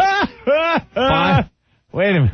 What are we going to get for $500? Yeah, what do we get? You're going to get the Iron Sheik, and he's going to bring his dog Ellie Mae along with him. Well, I hope he's going to have sex with the dog. No, he's for not. $500. $500. But he's going to bring his dog with him, and he's going to do a comedy show for you guys or whatever else you need him to do. Why does he have to bring the dog? What's the dog thing? The dog is a part of the act. What does he do with the dog? That's something that you'll have to see if you check out one of his shows. God. Did you get to check out his show last night or not? Just wring any bit of dignity out of this guy and cash it in, my friend Mike. Jesus, this is like Requiem for a heavyweight. When did you start managing the Iron Sheik? Probably about 6 months ago. 6 months ago? And you will not let him do anything unless there's cash involved. Well, I mean, take him into consideration. I mean, like I said, he's done other promotional type of things, and obviously, he is the living legend, Iron Sheik. Mike. No, Dice is the living legend. Hey, Mike, we're heard in 10 cities. We could help the Iron Sheik out. Yeah, have you managed anybody, Mike? What's that? Have you managed anyone before this? I also managed King Kong Bundy. I don't know if you're familiar with him or not. Oh my God, you just grabbed up every just about dead wrestler. He goes to the old age home and gets these wrestlers out of the old age home. Okay, come on. A lot of people, still like to go see him. Mike, don't you understand the give and take of radio and promoting things? You come on, you give us a little. Iron Sheik doing some fun stuff, and we give you plugs and put asses in seats at these comedy clubs, which we are proving. You guys are in 10 cities. Right now, yeah. Soon to be many more. And New York City, we're huge in. And I'm going to tell you what. I'll tell you what we're going to do. No. We'll tell you what we're going to do. You're going to bring the Iron Sheik down here, and we're not exchanging any money. Right. That's what we're going to do. Because we were going to have the Iron Sheik down here as a little goof. It would be fun. We have never paid money for anyone to be on our show, and we've had some fine celebrities. You may know Andrew Dice Clay. Right. How about the great Cindy Williams? How about Jay Moore from Mafia? Okay, well, let me ask you this. How about the Iron Sheik is going? How about basically Jeff explain Norris? To the Iron Sheik what's going on. The Iron Sheik is going to at least expect to be fed. Fed. How much food does the Iron Sheik eat? Now we're talking. Now we're working this out. A couple sandwiches, and we might be in here. Yeah, a couple sandwiches, a couple hot dogs, or something like that. A nice cold soda. He's fine. And we need a promise that Saddam will never invade Kuwait. Are we going to have to feed the Iron Sheik's dog? Well, I mean, the dog is part of the act. I mean, unless you have a problem with him bringing the dog. What the hell does the Iron Sheik do? I would love to know what he does with the dog. You know, he plays with the dog. He kisses the dog. Will he do anything for $500, like a wedding, bar mitzvah? Oh, sure. He's game for. No, let me tell you something. If you need $500, we will decide what the Iron Sheik's going to do for $500. We can negotiate this, my friend. Yeah. Oh, sure, absolutely. Negotiation's always up. Motley Crue challenge with the dog for $500. Is the Iron Sheik willing to do some crazy things for $500 on our radio sure, show? Absolutely. Yeah? Anything crazy with the dog involved? Mm-hmm. The dog in a jar of peanut butter. Dog gag. Dog gag. No? Yeah, he's up for it. For anything. I mean, if you want to do some kind of gig like that. Can we talk to the Iron Sheik for a couple minutes on our show today? On the phone. On the phone. Hello? Mike? He turned the radio up. Mike. Yeah. We're legit. What are you doing? You're on the air. You're messing us up now. Can we talk to the Iron Sheik? They can't talk to the Iron Sheik now. What I can do is I can contact the Iron Sheik, get him back on the phone, and I can call you back. But like I said, I mean, I guess we need to come down. I mean, this is going to be a deal where you want to basically just do a half an hour with the Sheik, let him do his little bit for the couple of hot dogs, or do we want to get into something else? We'll see how it goes. I'm thinking the Iron Sheik will last about 2 minutes on our show. We'll just see how it goes. I think we'll do fine with the Iron Sheik. We've had many Hey, do you know what former wrestler we had? Who? On our very airwaves? Who's that? Jimmy Superfly Snuka. Okay. Yeah, see? Only cost us a couple bagels. Oh, really? Listen to this. This is Jimmy Superfly Snuka. Ouch. You recognize that voice? Yeah. Ouch. That's really him. It is. Ouch. That's when he hurt himself standing up. You guys are a riot. Hold on. Someone saw the Iron Sheik last night. Oh, Jerry. Hey, I saw the show last night. That guy bombed. He sucked, man. The guy was terrible. I want my money back from this guy.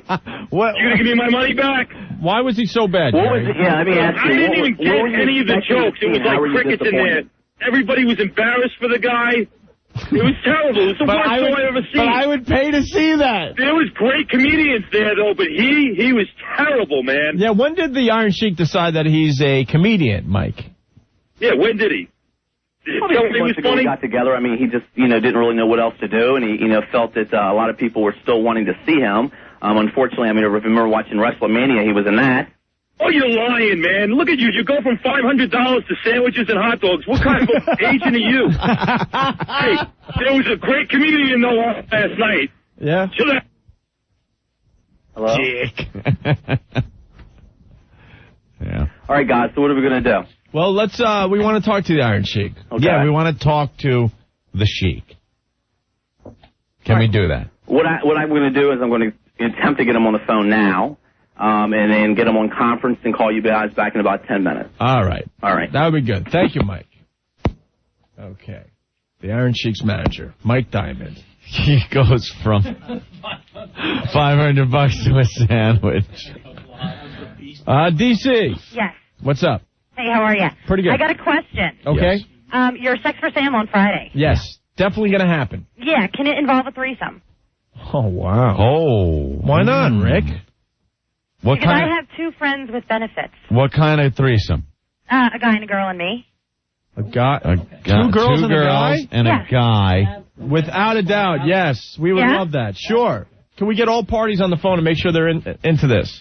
Well, they're both at work right now. We can't give them any special scoring, though. We can't give them an advantage. If he does one of the girls at one location and gets points, he cannot then turn around and do another girl. It would have to be a handicap match, Anthony. How do you mean? The guy's going to have the sex with both girls at each location. Yeah. But we he do gets that a lot. He gets no advantage. That's what I mean. He gets a deficit. Handicap match. To get the points that the regular couple would get, he has to have sex with both girls at each location. He's got two girls, so that's not really that bad for him. No, I think it's to his advantage. It could be a lot of fun. Yeah. As far as the radio goes. But if they win, there's only a trip for two. So. Oh, yeah. Oh, Oh, yeah. DC, trip for 2. And then again, the guy wins because he's having sex with 2 girls. Yeah, and then he could just send the girls because he already had his little vacation. Well, if it's a trip for 2, then me and Kelly, the other girl, we can do something in the studio to compete to go with Scott, our buddy. Ooh, the Motley Crue Challenge. Hey. There's some possibilities here. Hold on the line, okay? Okay. They're goers, man. Talk to them. We'll figure something out. Goers? They're goers. Yeah. Richie and Jennifer, what's going on? Hey, what's up? Where's Jennifer? She's right here. Jennifer. Hold on 1 second, right? All right. Here's another couple that wants to be in for the Sex for Sam. Hello? This coming Friday. Jennifer. Yes. You're on with Opie and Anthony. How are you? Good. How are you? Well, we're seeing if you guys are legit and you want to do this Sex for Sam 2 on Friday. Yes, we want to. You have no problem having sex all over the city. No problem. The winner's going to get a trip to Boston. Cool. How old are you guys? I'm 30. He's 29. Mm-hmm. And you guys been married or going out for a while, or? Yeah, we've been going out for a while. Oh, all right. Yeah, and you would be willing to go to various locations and have some sex. Yes, I would. And a spotter would be looking to make sure you're doing it. Yep. And you're not shy at all? Not at all. You'll let it all hang out for this contest. Yes, I will. You got to make us proud. You got to make Jim Cook proud. He'll be in the studio. All the brand new cities that are listening to our show, we got to impress them with this. Oh, we will. I think we got a couple here, Anthony. This is exactly what the Patriot Sam Adams meant. All right, we got your information? Yeah. All right, tell Stinky to put a star next to their names. I think these two are going to be good. Couple of goers. All right, Richie and Jennifer, thank you. You're welcome. All right, we'll see you Friday, okay? Okay. All right. Remember last year, couples knew, one of the couples, I believe the one that won, knew to bring lube. Right. You know, they were very well prepared. Who's on the line now? Other couples do the same. Hello? Hello? Hello, you? Nicole? Is it Jovan? Jovan. And Nicole? Hello? Oh, They're gonna go, oh, what? You talking to me? Last chance or we're hanging up on you. Oh, boy. Tools. Jovan. Nicole. We are having sex right now. I am Jovan. We have another clip from Sex for Sam from last year. Ben, you want to set this one up? It's Rick's couple. The second time they had scored points, they were at a hot dog vendor. Pretty funny. We got to check in with Rick once again. Rick, where are you? Yeah, guys, how you doing? Good. Where are you? Well, our couple is negotiating with our hot dog vendor to see if he can get a free hot dog while he completes his act right here. It's a gorgeous day in the city, by the way. Yes, it is. And there she goes. She's climbing on top of him. There she goes. Oh, hot dog vendor, how you doing? How are you, buddy? You see what's going on over here? What do I see now? Okay. We've got it. We've got sex in front of the hot dog guy. Sex in front of the hot dog vendor. Make me hot, man. Wait, get the hot dog vendor on the phone. Hot dog guy, here. Yeah. Hey. Hello, there. Where'd you go? Hey, it's Opie. Hello. Hey, it's Opie and Anthony. How are you? How are you, buddy? We're doing well. Is that couple having sex at your hot dog stand? Okay. Because I did you. Oh, my God. Okay, hot dog vendor, we're there.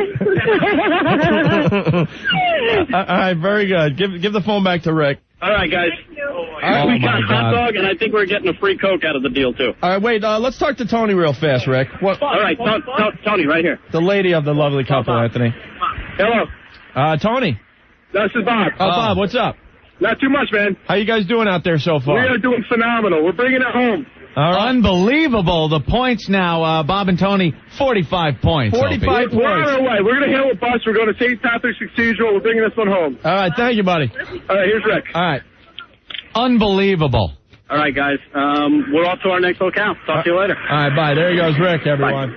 All right, that's from last year, Anthony. Yeah, right by the hot dog vendor. That couple came in second place last year. 10 points. And here's Bob, one of the participants from last year's Sex for Sam. Oh, hey, what's going on? Hey, Bob, does that bring back memories, that clip? Yeah, it does, actually. And are you still seeing this lady that you did that with? Negative. That's a big negative on that one, guys. What happened? We're not going to get into that. Well, it's moving forward. Oh, boy.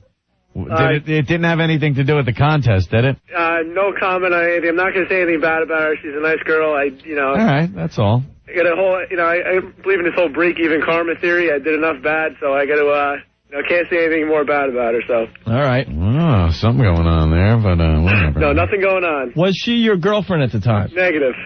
She was just a friend, right? Just an acquaintance of sorts. I remember you guys. Oh, right. Okay. Yeah. You guys, this couple was cool, man. They hooked up just for the contest. Yeah. You were kind of just friends, right? Yeah, we were just hanging out and figured, like, what the hell, be young, be crazy. And and then great. And I remember you guys. And then you went to Boston because we gave you guys a trip anyway. Yep. And then everything kind of fell apart up there. You guys weren't hanging anymore or nothing. Yeah, what a great opportunity for a guy. Like, if I heard this on the radio, I would just go up to some girl that I thought was hot that I wanted to have sex with and go, look, man, you want to maybe go to Boston? There's this contest. All we got to do is have some sex in these locations. Don't worry, it'll just be a quick thing. It'll be fun, right? Which brings me to my thought process for this season. Yeah. I don't really have a definite candidate. I have 4 candidates lined up, but I will have a definite one by Friday. But you're not sure which one. I'm not sure. I'm going to narrow the process down. This year it's easy. This year I have 3 days to get ready. Last year I had a day and a half to get ready. True. Well, if you get a goer, call us back and we'll figure it out. I will definitely have a goer. There's no question about it. Because I remember this guy. He was a lot of fun last year with the Sex for Sam. Rick ran around with this couple. Yeah, I want Ricky for my spotter again this year. No Viagra this year, Bob. Hey, I'm not the couple. I'm not the one with the Viagra. That was the other guy. Oh, okay. The guy that won? Yeah. Yeah, he had some Viagra. He took Viagra. Hey, whatever it takes. Viagra, Pinnacle Horny Go. Yeah, whatever it takes. We don't care. O2 Go, I hear that gives you good sex. We don't drug test. We don't care what the hell you're using. Well, right. I'm coming in a grizzled veteran this year, so I got a strategy. All right, Bob. All right. Keep in touch. If you find a girl that's willing to do it, I think we got to get you in. I will definitely get back to you. There's no question about it. Right on. Thanks, Bob. All right, later, guys. Okay. Are we going to give the 3-point rusty trombone conversion this year? I don't know, man. That's a great one. That's a little rough. The reach around with the dirty penny. Frank. Hey, what's up, guys? Hey. One for the guys. If the girl's shy about doing the rusty trombone, let the guy do the tongue bath to the dirty penny. The 3-point dirty penny conversion. There's not enough time. I'm just imagining like St. Patrick's with a guy with his face full of egg. It's like licking a D-cell battery. Take it easy, guys. All right. Ouch. All right, well, there you have it. We got to take a break. Opie, Anthony. Their psychosis is all real. This is not an act. Ponderous. Effing ponderous. The Opie and Anthony Show. Anthony Sam Adams. Sam Adams. Look at that. We were just talking about Sex for Sam, too. Sam Adams. We drink it here. We love it. Sam. You notice a lot of people drinking Sam Adams these days, haven't you? People are catching on.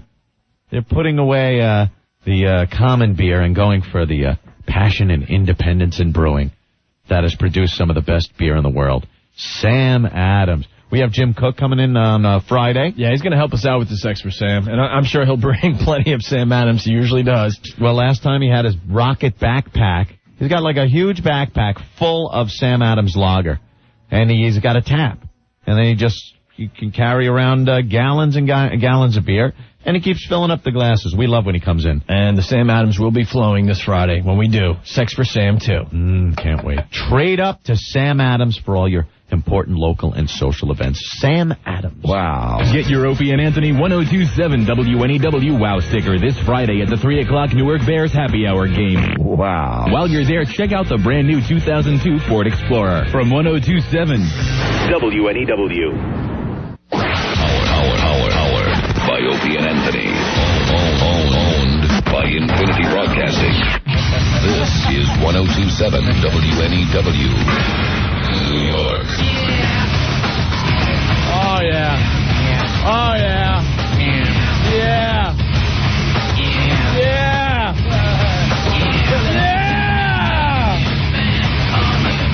Billy Effin' Idol, baby. Billy Idol here?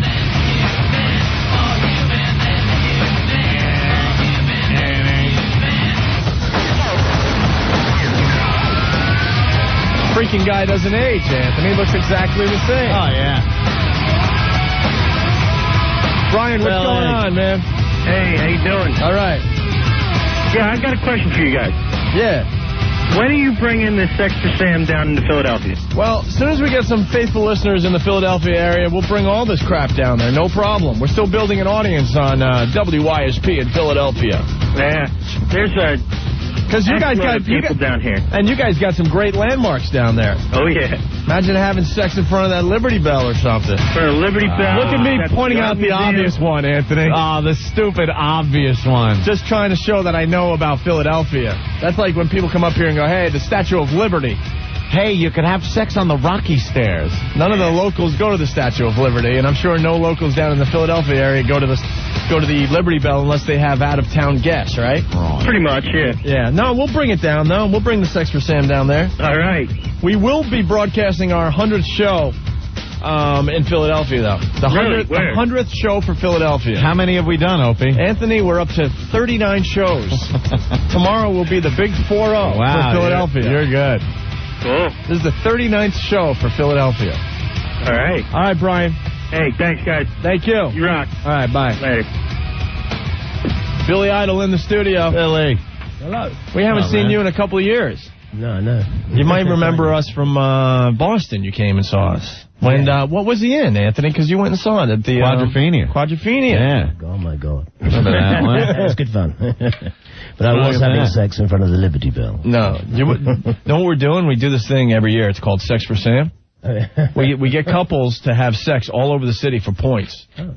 Cool, right? Well, I've done that here, yeah. Yeah.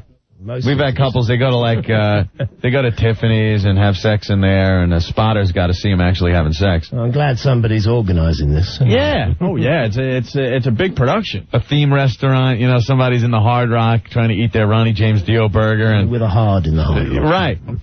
Someone's just getting tooled in one of the booths. It's great. Now you're talking. Yeah.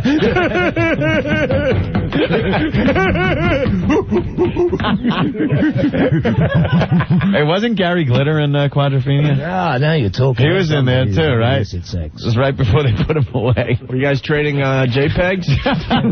Yeah, we used to watch him going off to the porn store. You know, if that wasn't just the battle cry of make sure your hard drive's clear before you service your computer. It's like, Gary, man, what are you doing? I've got a few things on here. It's like children on there, Gary. Whatever happened with that? Is he in jail for that, or I think he did or some is the time. Case still pending? I don't know. You hear from Gary anymore? He doesn't write nothing. He doesn't call. He doesn't write nothing. So what are you up to, Billy Idol? We're here for that MTV 20 years or something. Yeah. Oh, yeah. God, you were totally a huge part of that when it first started. I want my MTV. What does that mean? No, I mean, right when it started, you were like, well, they had like 3 videos that they played all the time. They just rotated them, yeah. And I think they were all Billy Idol's videos. White Wedding and Dancing with myself. Dancing, yes. Dancing. You look exactly the same, Billy. Well, I've got a slightly larger penis these days. How about that? Works for you. Very nice of you. Hey, you're playing the Electric Company in Philadelphia on Friday. God, that's news. Oh, okay, great. Yeah. Well, we're on in Philadelphia, so we should give you a plug for that. Oh, thanks. Yeah, great. No, that's good fun. So, what does MTV have you guys doing? I mean, it seems like a big, huge deal. Well, it looks like you've got me having sex on the...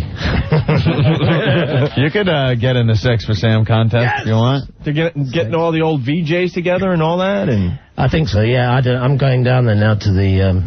the dress rehearsal or whatever, So I'm going to find out what's going on. Find out what they're going to do. Yeah, there's Jane's Addiction and Aerosmith and a lot of rock and rap and, I don't know, they're basically going through the whole 20 years. Thank God you still look like you did, though. Because you're going to bump into a few people that are like, hey, who are you? Uh-oh. Hey, is Big Country going to be there? Remember Big Country? Hey, let's ride around on our 8 TVs. For no apparent reason. And call it a video. Let me go to Anthony. Anthony. Hey, what's going on, guys? We're hanging with Billy Idol. quick story about Billy. I used to work at the Art Center over here in Jersey. About 9 years ago. And I looked backstage behind the fences. They're dragging him literally on his feet from the limo to backstage. And about a half hour later, I see him. He gets right on it. I mean, he's passed out cold, and he gets on stage and does a concert. I don't know how the hell he did it. That's a goddamn rock star, man. How the hell, when you're totally passed out and you just get up on stage and do the show? And I swear to God, on his feet, man. On his feet. I know. That's me. I've done that quite a number of times. Thank you very much. Nothing wrong with that, Anthony. I one more question. The show on Trade Winds, is that coming up or did it pass already? I think he just played the Trade Winds. Damn it. All right, guys. We love our rock stars when they're effed up. Yeah. Screw this rehab crap. You're still effed up, Billy? I think so, yeah. We like the rock stars all effed up. If they drag me from the limo to the gig, you'll know. It keeps them fun. Hey, do you watch MTV nowadays? Yeah, I don't know. All these games. You got kids and all that, right? I have 2 kids, yeah. Are they teenagers now? Yeah, they are teenagers, nearly. Well, my son's 13, and... Tell me they're into instant. It's very interesting getting a young person's point of view, and I've got a daughter, she's 12, so... see, now she's going to sprout into young womanhood. Contests. And you're going to have to deal with guys coming over the house, trying to ask her out on dates. I was thinking more of her friends. There's always one who likes the daddy figure. Hey, Gary Glitter again. They're going to bring up Gary Glitter again. Anyway, that's what I was thinking. There's always one, Yeah. The quiet one. Kind of looks a little older than... So... Cool. And then he'll bring his girlfriends to. One way or another, I think I'm in for the next 20 years. By the way, it's the Electric Factory in Philadelphia on Friday. Getting yelled at here. Paulie B, what's up? Yo, what's up, fellas? How you doing, man? Hanging with Billy Idol. Just chilling. Hey, yo, man, I hung with Billy Idol. I think, I don't know, I'm 33 now. I think I was 14 or 15 at the time when I was working at the Ramada Inn in Hazlitt. And he was working the freaking, what do they call that? The PNC Arts Center there in Jersey, right? I had to bring some food up to his place there where he was staying. I walked in, the place just reeked like pot. I said, oh my God. Well, nothing's changed there. I said to him, Mr. Idol, it smells good in here. He goes, well, close the door and have yourself a bloody seat. So here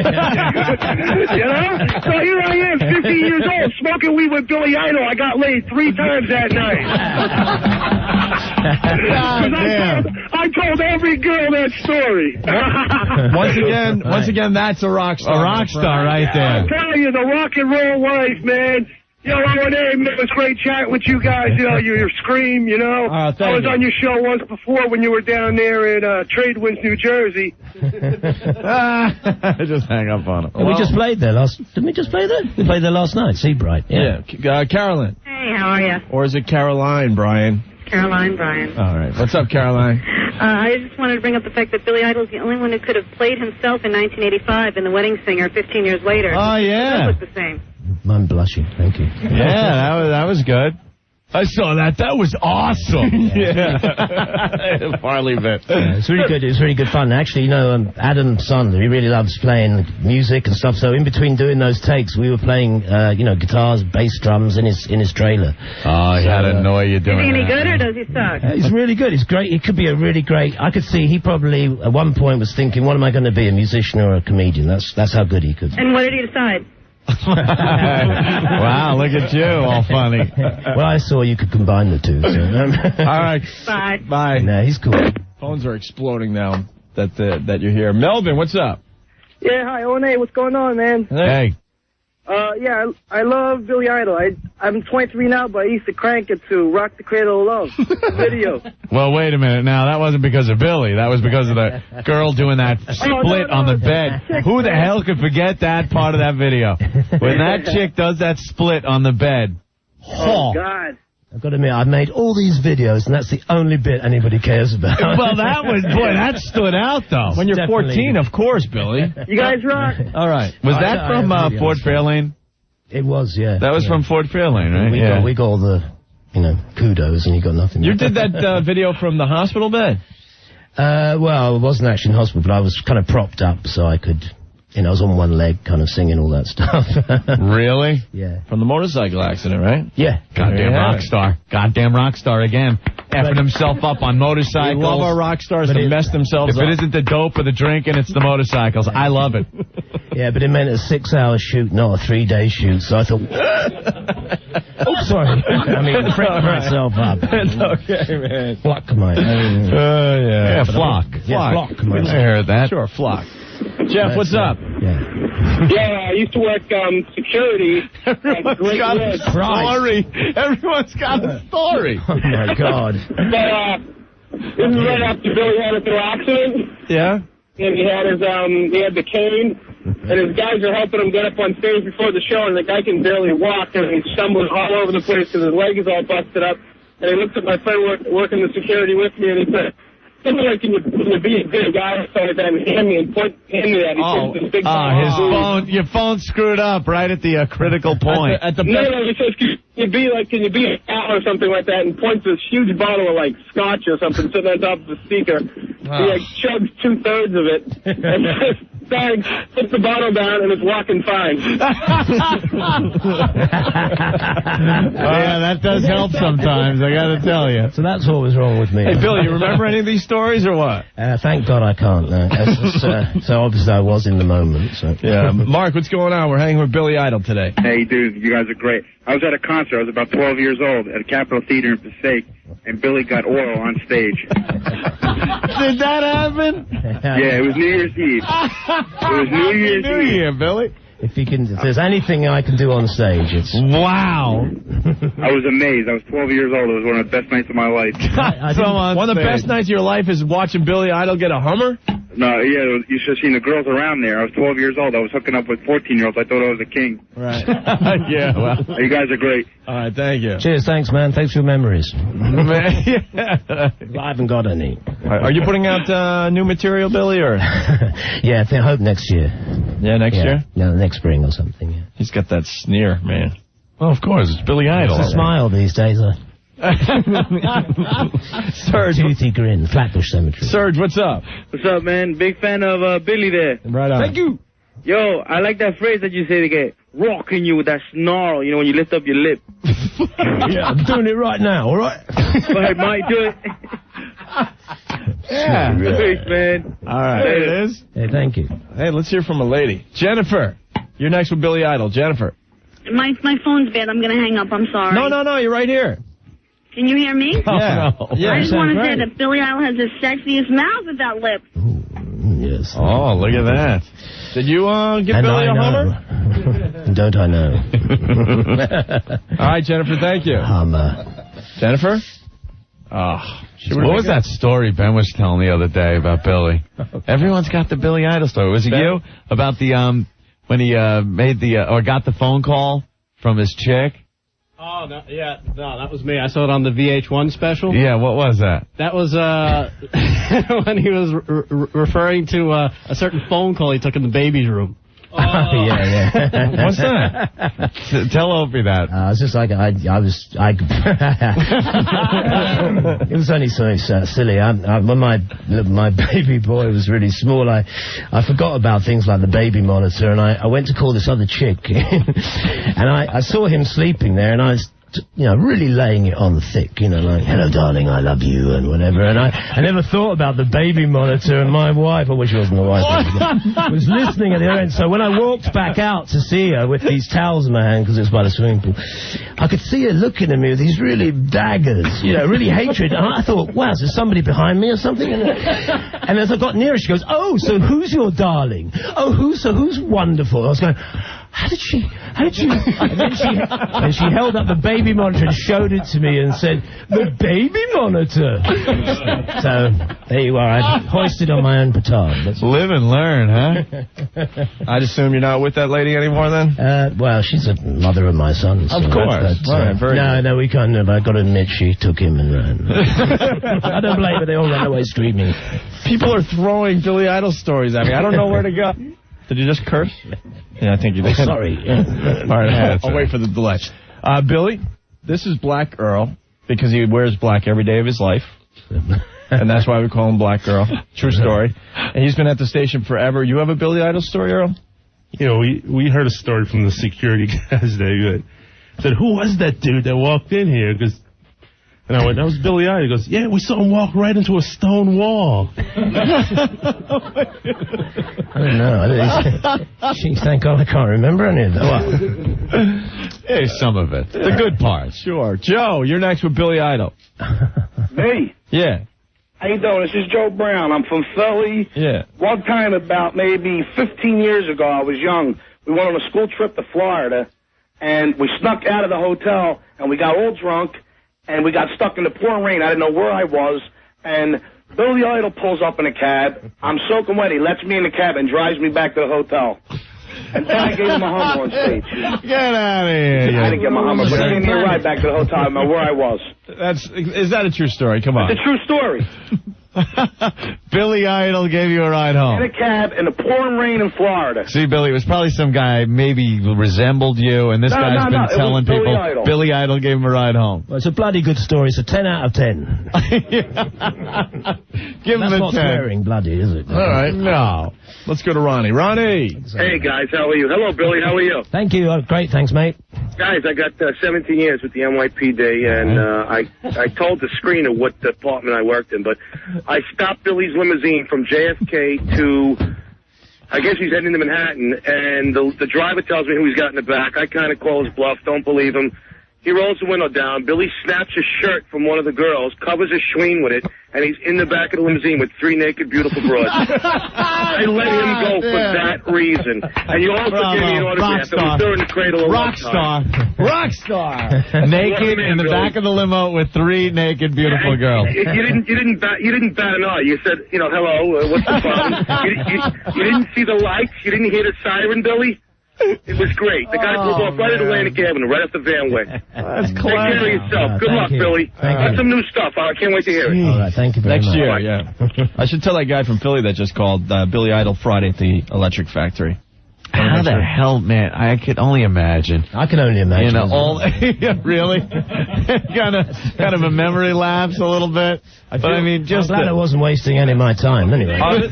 This is Steve from FoundryMusic.com. He does our underground website. You can go to opieandanthony.com to get to it. But Steve, do you have a Billy Idol story? Yeah, I do actually. When I was still working in clubs in Boston, one time I had to hang with Billy for about 4 hours at a gay club. What?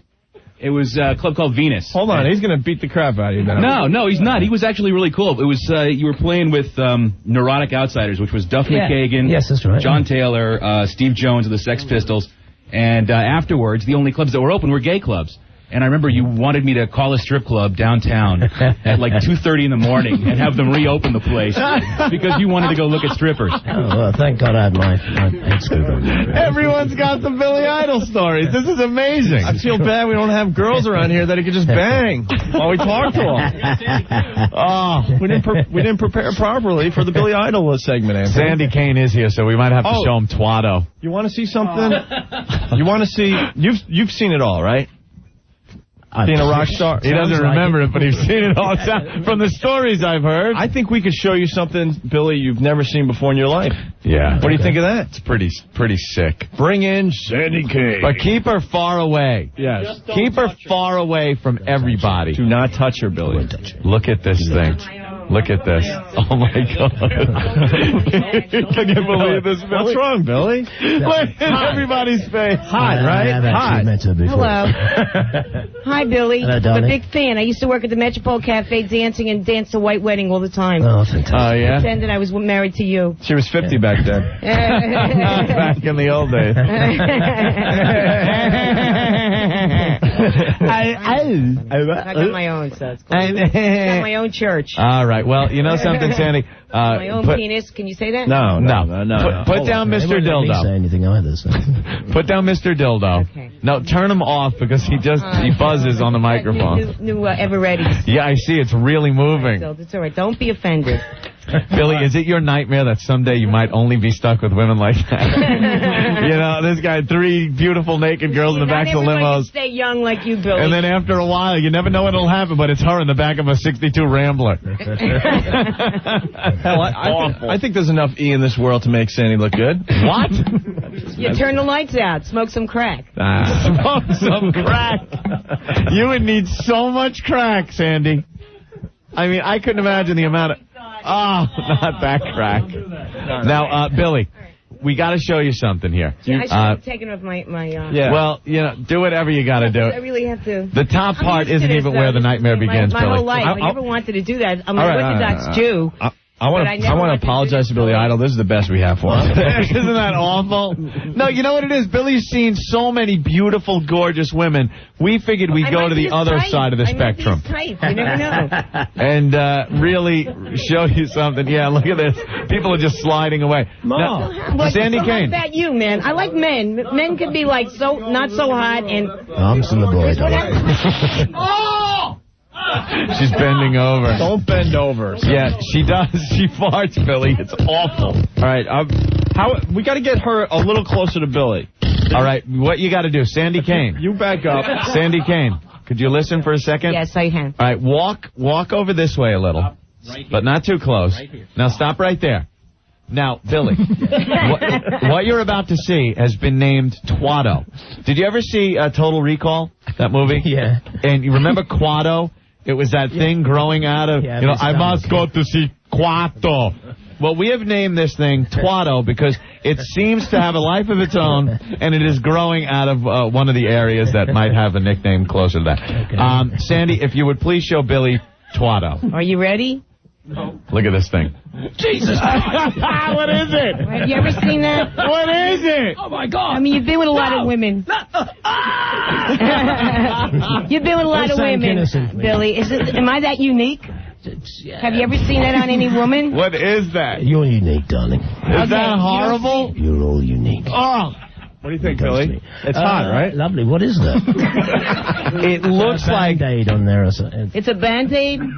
I swear to God, it looks like a half-sucked Jolly Rancher is stuck in hair. Well, that's one thing you can't blame me for, isn't it? No.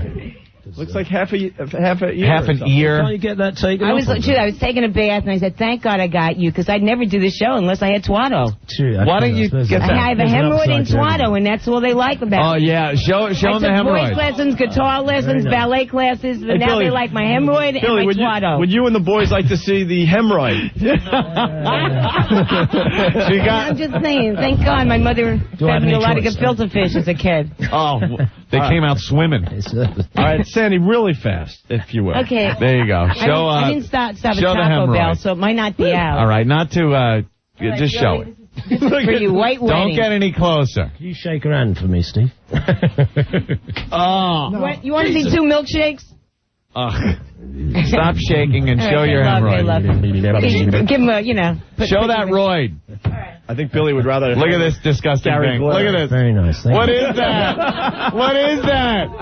Oh, my God, the abyss. All right, thanks. All right, Sandy, enough. Enough. Looks like Billy just drank some sour milk over there, Ed. Oh. You all right? All right, now get your dildo and get out of here. Okay, all right, Bill.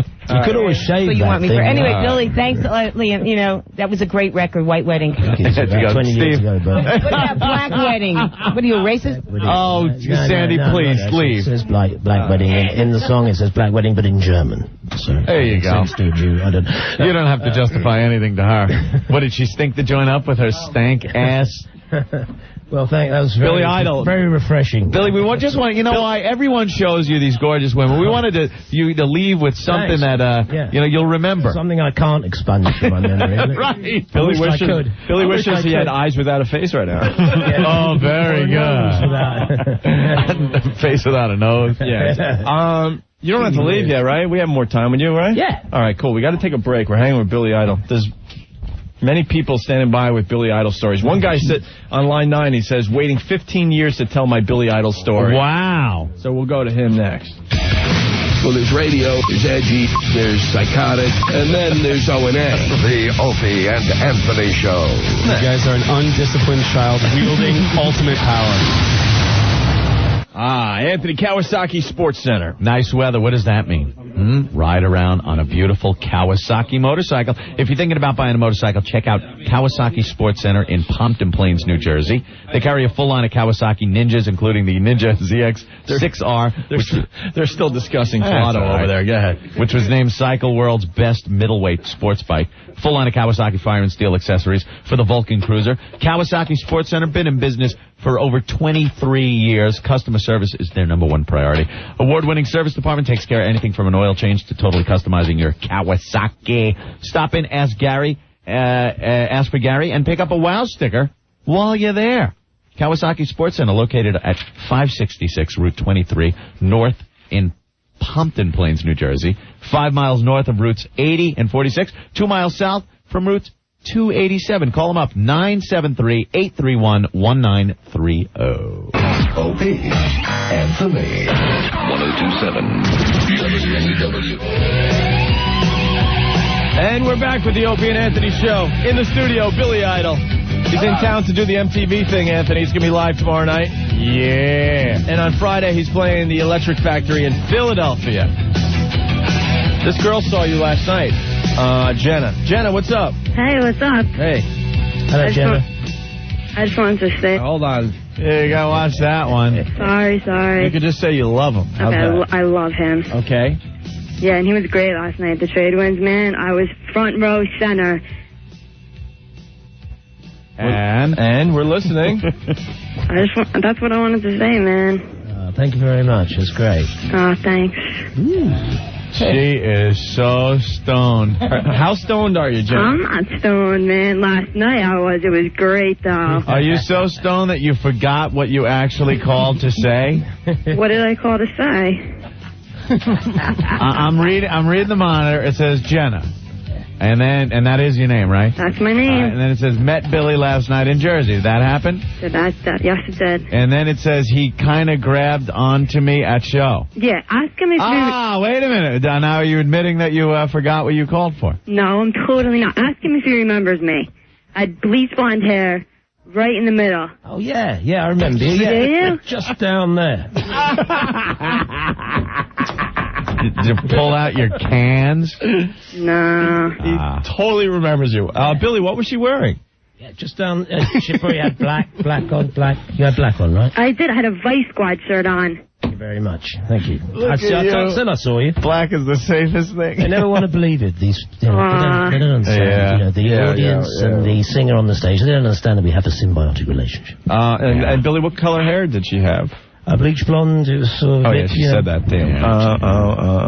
Damn it. Stack high heels, 6 inches long. 6-inch heels, Jenna? Yes. Nah, man. Oh, come on. Well, I couldn't see that low down, but the way you looked on the top, I could see that, probably if you were with me, you would have had those. Was she wearing spandex, Billy? No. No? You weren't wearing the spandex, right, Jenna? Nah, but I had a really short skirt on. Oh, short skirt. Yeah, that's what I was getting at. I'm surprised. I thought Billy would remember the short skirt, with Anthony. fishnets. Fishnets. That's right. See, didn't I say fish? That's right. See, thank you. See, sometimes people just don't understand. All right, Jenna. Do they, people? All right, thanks, bye. Okay, this guy's been waiting 15 years to tell his Billy Idol 15 years. story. Kevin. Yeah, man. You've been waiting 15 years to tell Billy Idol the Billy Idol story? Oh, dude, I got to tell you this, man. When I was in high school, I was dating this hottie. She was hot. And she was like the first girl that ever gave up the Pookie for me, So, of course, I'm in love with her. And she goes to this Billy Idol concert in New York, ends up giving him oral twice.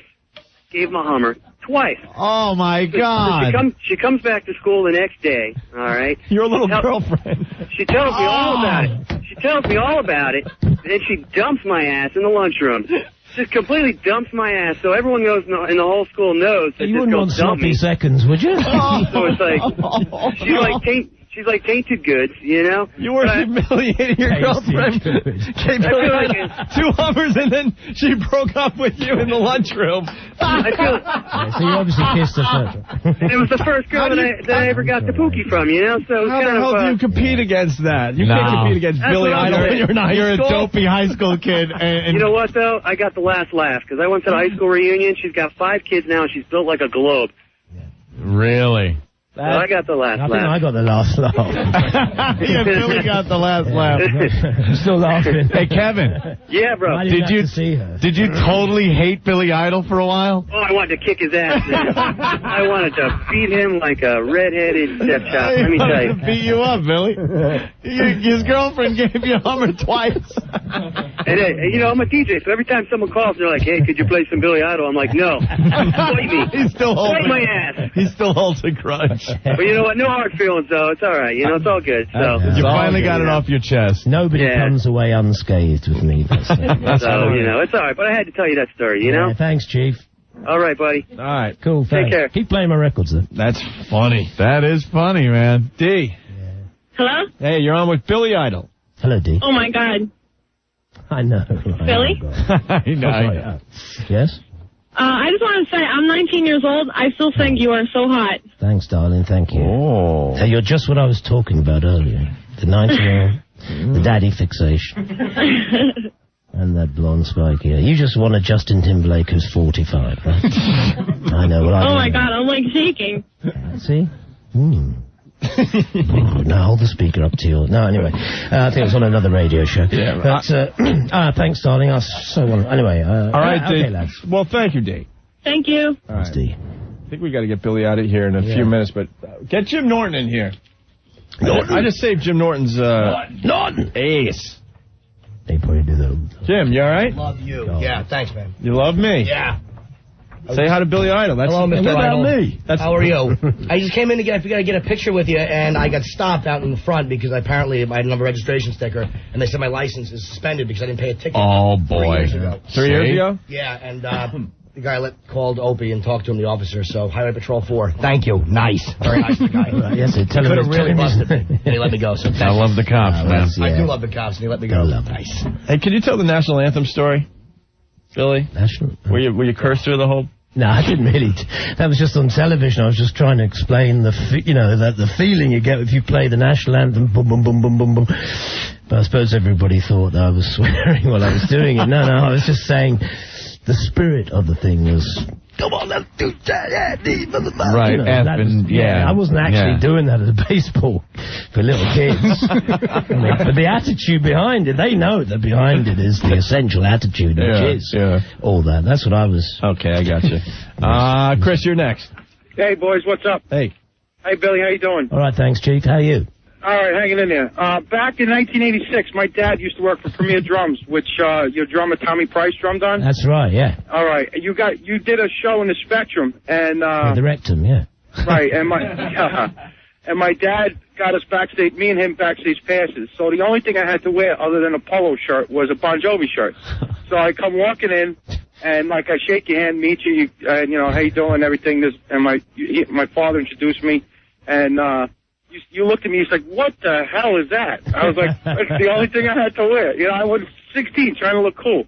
So you signed an autograph for me that said, I still have the autograph. I'm 31 years old. It says, Bon Jovi sucks, Billy Idol.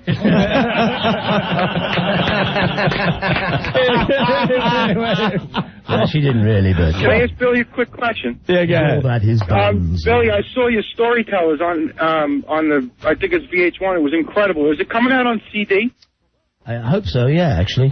Yeah. Yeah, it was really, really good. Great, thank you very much. Yeah. Absolutely. The greatest hits CD's out doing very well for yeah.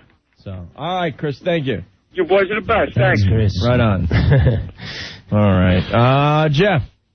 Hey. You might be it for today. What's up?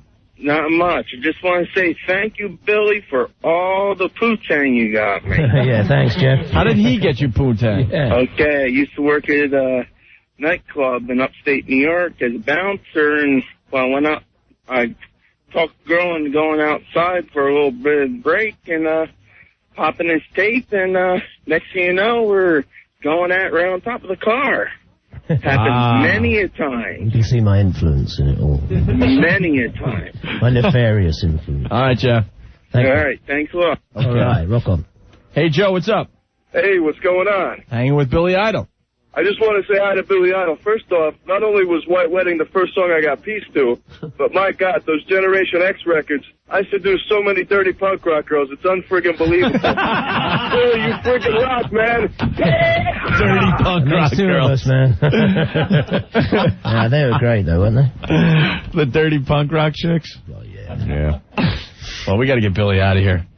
I had every disease by the time I was 20, I think. Oh, wait. I got really? I got claps, whatever that thing he takes over. Herpes, everything, all in one night. Chlamydia. I couldn't believe it. I went, shit, anyway.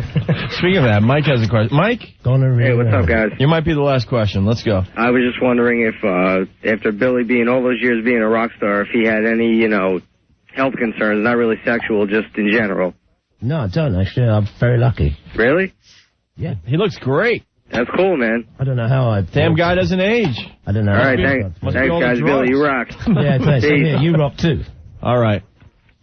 Well, we got to get him to rehearsal. Yeah. Part of the whole MTV celebration tomorrow night. It's very exciting to hear that all of you out there have had something wild happen to you to my music. Hey, next time you're in New York, that's all I wished for. You got to come by and we'll do it up right. We'll get the girls and we'll have a party, all right? Oh, okay, great. I'm serious. Isn't that amazing? All the things that Billy Idol's done and been through, he can make it to the 20th anniversary party for MTV. Mariah Carey gets a little tired, she says, and she's got to be hospitalized and miss the whole thing. What a lightweight, huh?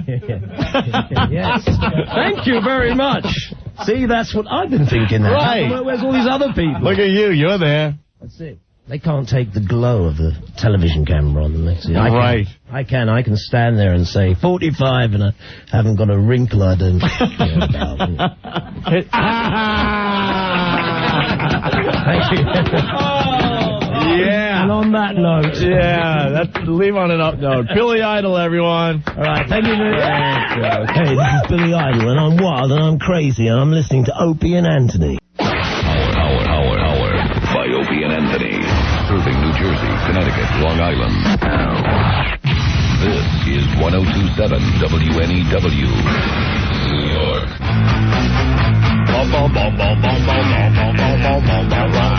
We're back with the Opie and Anthony show. Want to thank Billy Idol for stopping by. That was a lot of fun. Yeah. Everyone's got a Billy Idol story. Don't forget, Billy Idol will be playing the Electric Factory Friday in Philadelphia. Jim Norton in the studio.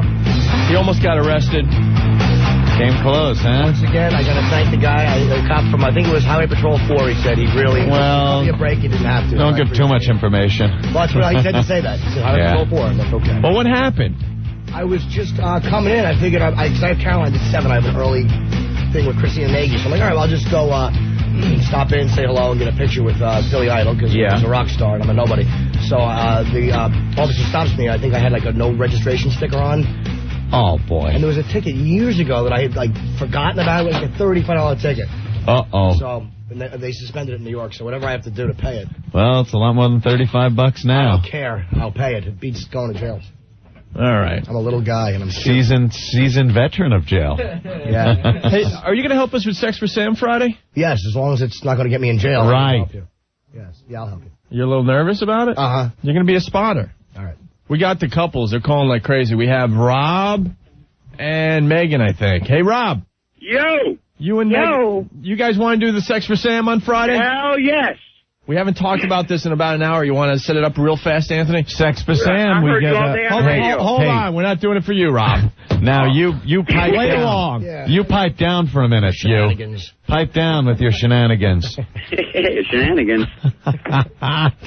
Just pipe down. Sex for Sam. What we do is we get a bunch of couples. We give them a list of famous landmarks and places around Manhattan, New York City. And they have to have sex at those locations for points. The harder the location, the more the point value. And if they want to get an extra 2 points for each location, backdoor action. That's worth 2 additional points. And whoever gets the most points at the end of the predetermined time limit will win a trip for 2 to Boston Beer up there, Sam Adams up in Boston. How about that? And Megan, you're totally into having sex all over the city on Friday? Hell yeah. All right, cool. What are you two, boyfriend and girlfriend? Friends with benefits. Benefits. What? Friend with Friends benefits. with benefits. Oh, okay. Lots of benefits. That means you guys could F anyone else, right? Yeah.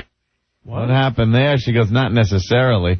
And then All right, whatever. she called Robin Totally a-hole. cool. Hey, what do you do, stoned?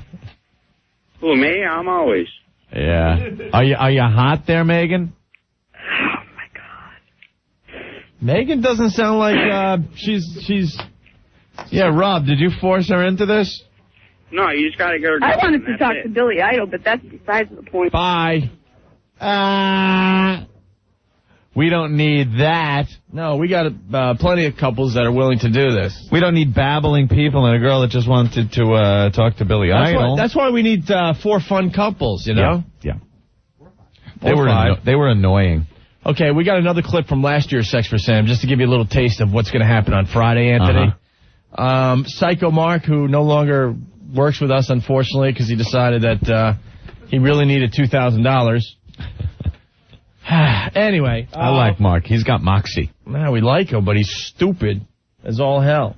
Well, we got a clip of Psycho Mark. He was one of the spotters last year as he was following his couple around as they were having sex all over the city, okay? Right. With that. Could this be true? Is Psycho Mark back on the line with his couple? The anal couple with Psycho Mark. They're now known as the anal couple. Yeah, Anthony. the anal intruders. Yes. We're in a cab right now as I speak, driving down Broadway. All right, and she's right here. Hold on. Yeah. Okay. Hello. Hi, Cheryl. Hi, it's Cheryl. Take the phone back. It looks like I'm a wreck. It's in the hole. We're listening to some lovely jazz music as we're driving down the street. Describe the competition. Describe the scene, Mark. Well, her head is perched through the small window. I'm sitting in the front seat. Her head is perched through the small window where you hand the man the money. And he's nailed her from... all right. Don't describe it too much. But is it good for the 2 extra points? Yes, we definitely have 2 extra points. Oh, my God. Did go for anal. All right, listen, can we talk to the taxi cab guy? Yeah, hold on. All right. Can you talk to my friend on the phone? He wants to talk to you. Yes, sir. Hey, you're breaking a law. You're not allowed to talk on a cell phone while driving a taxi cab. No, I will not. Are they having sex in the back seat of your car right now, sir? No, they're all right so far. What? They're all right. They're all right? You're never going to get a word of English out of that. No. Are you... all right. Are you enjoying what you're seeing, sir? Yeah. Okay, yeah, that's good enough. Yeah. All right, thank you, sir. All right. All right, bye. There he is, guys. All right. There they go in the taxi cab. Yes. Opie, this is fabulous. The couple number 1, Emilio and Cheryl, Psycho Mark's team, breaking the 100-point barrier. Oh, my God, 100. They wound up getting 100 points. They were doing 2-point conversions every stop. Everywhere. They finished with 225. 225 was their final score? No, not 225 because 224. Wow. Amazing. Is the Iron Sheik's manager still listening to the show? I tried to get him on the phone. Whatever number he gave me is like some fax number, so he could have been full of it. Boy. Well, we have a late-breaking development. We got a scoop, Anthony, that you uncovered, right? Yes. Caroline's has been had. That's what it seems. You want to get Greg from Caroline's on the phone? I tried already. His service was on, but... What? They've been advertising that the Iron Sheik is doing comedy at Caroline's. Remember him, WWF, the guy that used to come out and say, USA bad. He'd have the curly shoes during the Iraq war there, the Gulf War. He'd come out and Sergeant Slaughter would beat him up and stuff. Yeah, that guy. Well, if you saw WrestleMania, this guy doesn't look like he could walk, let alone do some comedy. Yeah. And Anthony has uncovered an interesting little item about the Iron Sheik that's appearing at Caroline's here in New York. Yes, this is being reported from OneWrestling.com. A travesty of justice just occurred at the world-famous Caroline's Comedy Club in New York City. The host of Get in the Ring radio program attended the show. I guess there's a couple of guys that do a little wrestling, maybe even an internet radio show. I'm not sure what it is. But they went to go see the Iron Sheik perform comedy as reported on many websites. A man claiming to be the Iron Sheik hit the stage using a fake accent, delivering the worst comedic performance ever. He went on to claim that his whole Iron Sheik persona was a work, and he started talking like a regular New Yorker. The Phantom and Sir Adam, who were the 2 guys, I guess, confronted this fraud after the show, and the imposter still claimed to be the Sheik. After getting out of the club, the Phantom and Sir Adam called the real Iron Sheik at his home in Atlanta and told him what had just occurred. He will appear on their little show on Sunday and hopefully confront his imposter. So it seems that this wasn't the Iron Sheik at all. Some guy is going around. Why would you claim to be the Iron Sheik to do comedy? Like, isn't that kind of... I just want to know if Caroline's new. Oh, we're getting a name on this guy? It is Jeff Norris. All right. Now it's all coming together. Scott and Nadia. Hey, what's up, guys? Hello. What's up? You guys want to do Sex for Sam 2 on Friday when Jim Cook's in the studio? Why not? Well, the last couple, they were a bunch of zeros. Are you guys going to have fun with this on Friday? Why wait till Friday? Oh. And you have no problem having sex all over the city for points? All over the city. And are you guys an item? Do you go out? You married? What's the deal? We're at large. You're at large. Someone's got some commitment issues. Scott, you have a girlfriend somewhere else? Negative. No. Nadia, what do you mean by the commitment issues? It's pending litigation. You probably don't want to get too far into it. An ex-wife. I we'd have to kill you. An ex-wife or an ex-husband? Maybe both. A little of both, maybe. Well, they could be fun on Friday. Hey, who cares? As long as they're effing. Scott and Nadia? I have a question. Yeah. Do we get extra points if I wear my Catholic school outfit? Well, it'll be easy access. Just ask Norton. He knows. And we're all ready to go. I carry my own sheets, as you guys know. All right. Well, hold on the line, okay? Okay. All right. There's one of the couples that we might pick for Sex for Sam on Friday, Anthony. Here's Jeff effing Norris. Gorilla Boy. Hi, everybody. I got a report. I was supposed to be on that bill that night. What it is Rich Voss hasn't been selling many CDs. So he thought if he dresses up as an Arabian sheik, he might sell more. So Voss is the actual sheik. Is that the case? That's what it is, but what it's called the Iron Jew, not the Iron Sheik. Why do you and Voss have such a problem with each other? It's not a problem. Well, wow, look at this. Insane coincidence. Rich Voss just happens to be here today. Is he? You know what? You know what's funny? Your MRI results came back. Not a funny bone in your body. All right? That's okay, let me tell you, yesterday when they were doing scams, you know what the biggest scam is? Do an Archie Bunker impression that stinks and call clubs and say you're a comic. That's a scam. Really? Yeah, no, it's a scam trying to sell a CD worth of hack material. Oh, yeah. I worked with him last night. It's painful. I had to take 8 Motrins. Okay, that's how much pain it was. It was unbelievable. The mic stand walked away. Rich, I gotta ask you something. If I recall, Rich, you only lasted on stage 15 minutes and you had to get off. Yeah. You couldn't hold their attention. Yeah. I gotta ask Rich something. What? Why are you out of breath? You only had to run 10 feet. I'm not even trying to make fun of you. I'm all excited. You know, I was out there. He's an out-of-shape piece of shit. Wait, I'm getting stabbed. First of all, I didn't know. I wasn't coming in to come in today. I just stopped by, and all of a sudden I hear out there, Norris is on the phone, okay? Yeah. So obviously you guys are trying to fill airtime, right? Okay? So then I hear then I hear my name, all right? And this hack is talking about me again, all right? You know what? You're lucky I didn't hurt you at the road show. You're lucky. Why did you take an extra Flintstone chewable vitamin today? Where are you getting your balls today? I don't know. I'm in a good mood. I dropped you like a toilet. I feel terrible touching you. I have more challenge from the 7-year-old kid I teach in judo. Yeah, I'm sure you're teaching him judo. I did. Yeah. I don't get into the sex you do, pal. How many students do you have to give candy to come see you? Yeah. Okay? Come here. You want to learn some judo? Yeah, here's your judo. Flip this. You stink. And I wasn't even coming in here to trash you anymore. Hold on. There's a bartender from Rascals on the line. Rick, what's up? Fellas. Hey. Voss, you cheap Jew bastard. Oh. Nice. I'm working Friday night. Yeah. I work 2 jobs to feed my family. Yeah. Voss, the big-time star, tips me with his CD of the material I've been hearing for 15 years. Put out a CD. Boss, did you tip this guy with your CD? I didn't order Yes, you did, boss. And you know it's me because I pointed out Norris's picture over the bar. I know it's you. I know it. You've been working there forever. You're the best soda jerk at Rascals. Anyhow, I was walking out. I go, here, do you want the CD? All right. No, that is not what you said to me, you lying bastard. It wasn't a tip. Oh, okay, so you were stiffing me. No. Don't you wish you stayed home, boss? You should have stayed home and done your laundry or brushed your tooth. I should have stayed home. All right. Jeff, you know who I am, right? I know who you are. Put your picture up. What's that? I put Jeff's picture up over the bar. I know. Why? Don't you only put working comics on that? Which is why you're not there, Voss. Yeah. I'll be there Wednesday through Sunday. Oh, yeah. Voss, now tell me if this is a lie. Last week, I think it was a Wednesday, some guy stood up during your show, told you you were the worst comic you ever saw, and walked out. Okay, but wait. Did I tell? No, you had to see this. It was so funny. This guy stood up. He watched the whole show. And it was a good show, okay? And he goes, you stink. He was really old. He goes, you're the worst comic I ever saw in my life. And he walked out. Big deal. What's the big deal? I can't please everybody.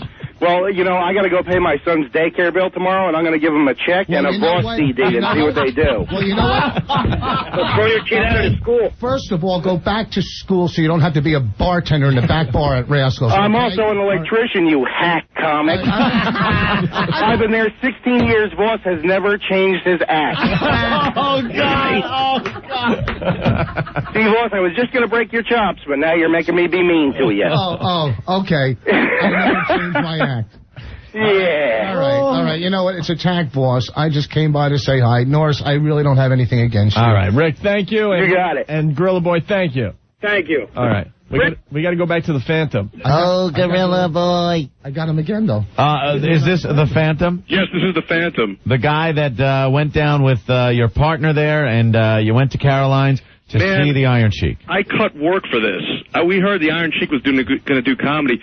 We interviewed him in the past, and he was a blithering, Iranian. So we thought it'd be funny to see him come out and say USA sucks. We didn't know if he knew how to say jokes or anything. We just thought it'd be funny. Right. The guy comes out, and we had to do a double take. We're just like, this guy looks like the Iron Sheik, but it can't be because he was speaking like an American. He said the whole thing was a gimmick, and everyone in the place thought it was the Iron Sheik, but it wasn't. We went up to him after, we confronted him, he ran away from us, and it was just a travesty. Are you absolutely positive that the Iron Sheik wasn't just putting on that? We have the Iron Sheik's home number from Atlanta because we've had him on the show a bunch of times, and we called him 10 minutes after we went up to this fake Sheik, and basically, he's the Iron Sheik. We had to explain ourselves 10 times to him. We're like, Sheik, someone's making fun of you or something like that.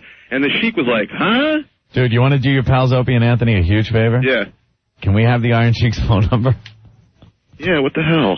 All right, hold on. I got to get, I don't have it. Yeah, I'll hold on. And we'll give you a plug for your show, man. When is it totally. On? When is it on?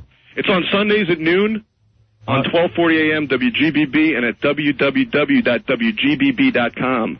Okay. On Sundays at noon. And you guys are welcome on our show. I don't know if you guys love wrestling, but, we're rinky-dink compared to you. No, we like the wrestling, man. You love the wrestling? Yeah, The Rock came back last night, finally. I know. It's kind of like a letdown now. Hey, what do you know about Stephanie McMahon and the breast implants?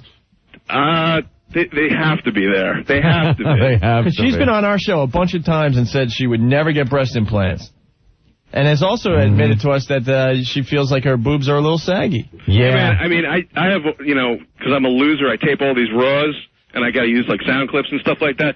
So I went back in the tapes maybe 2 months ago, and I got to say, you guys might be right. You know what? Maybe it wasn't implants. Maybe she just had a lift. Because she's got a lot of real estate there. It's just going a little south, Maybe she just had a little lift. Get those nippies a little north of the equator. Everyone needs a little help sometimes. Right. And what do you know about her banging Triple H? I got to say that I've heard a lot of rumors, and I've heard a lot of people say that they are. Huh. But, I can't really confirm. I'm on the outsides looking in like you guys, basically. Yeah, right. I know. I mean, but, it kind of kind of fits in a way. All right. Hey, Phantom. Yo. Yeah, we'll put you on hold. See if you can't get Rick that number. Sure. And that would be home. I don't know. The Sheik's a busy guy, but I'll give you the number. All right, guy, cool, man. It looks like he can't even walk out of his house. Yeah, you're right. We saw, actually, a funny story really quick. maybe 2 or 3 weeks ago, he was signing autographs at a copy store in Manhattan. And he had like this blazer on. It was kind of ripped. It was kind of sad to see him like that. Oh. And but he was so happy to talk. He's always so happy to talk. So I'll give you the number. He's a good guy. All right, cool. All right, hold on. All right, man. Thank you. Hold on. There goes the Phantom. We get to the bottom of this. Frank, you're next on the Opie and Anthony show. Hey, man. Freaking that guy, what do you call it, the bartender? Yeah, the bartender from Rascals? Yeah, I saw Voss. This guy's funnier than Voss ever was. Oh, no. Voss is leaving the studio. He was hysterical. When did you see me? Were you there last week? Yeah, Voss was telling, the bartender was telling jokes in the back room. Oh, he was? Yeah, everyone was going back there to have drinks. You're lying. I killed there last week. I killed somebody. Yeah, a couple of people did die listening to you. Yeah, that's real funny. That's Here we go again. All right. Hey, thank you, Frank. You got it. Boss, you're getting beaten up today. Jack is saying you guys are kind of like moonlighting. Says Voss and Norris should just sleep with each other and get it over with. It's like that conflict that goes on, you know? Yeah, I might get caught in his cummerbund. Oh, white gorilla. You're so big. We can kill you, man. We should take a break, man. All right. A couple more stories we'll try to get to before we get out of here.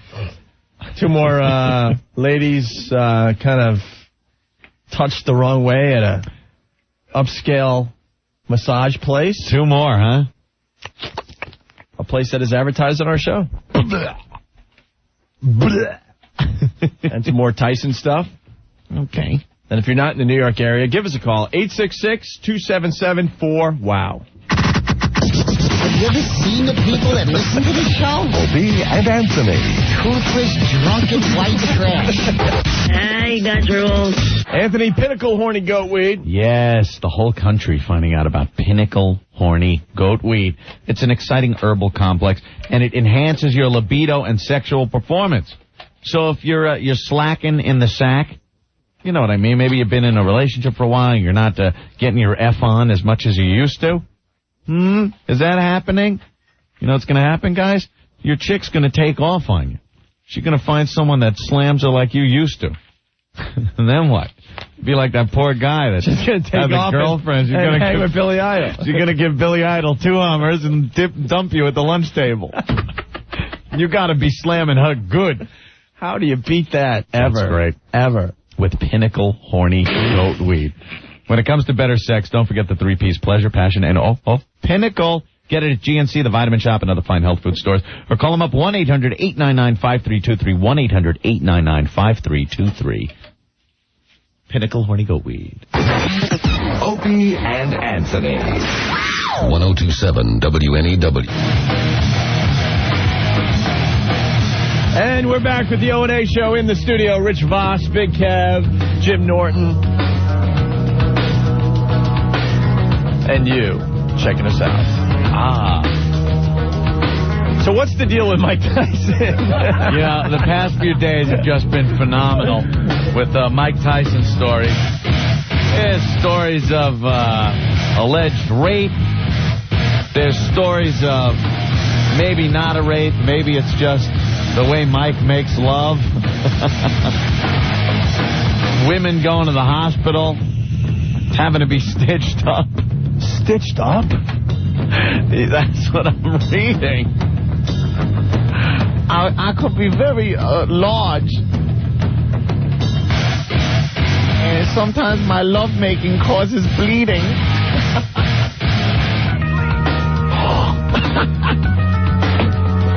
How can anyone not love Tyson? I know. So did he rape this girl? Well, you know, the original report says that he's hanging out in, where was he, Phoenix? Big Bear. Oh, Big Bear, California. Yeah, Big Bear, California. What a coincidence. At some cabin.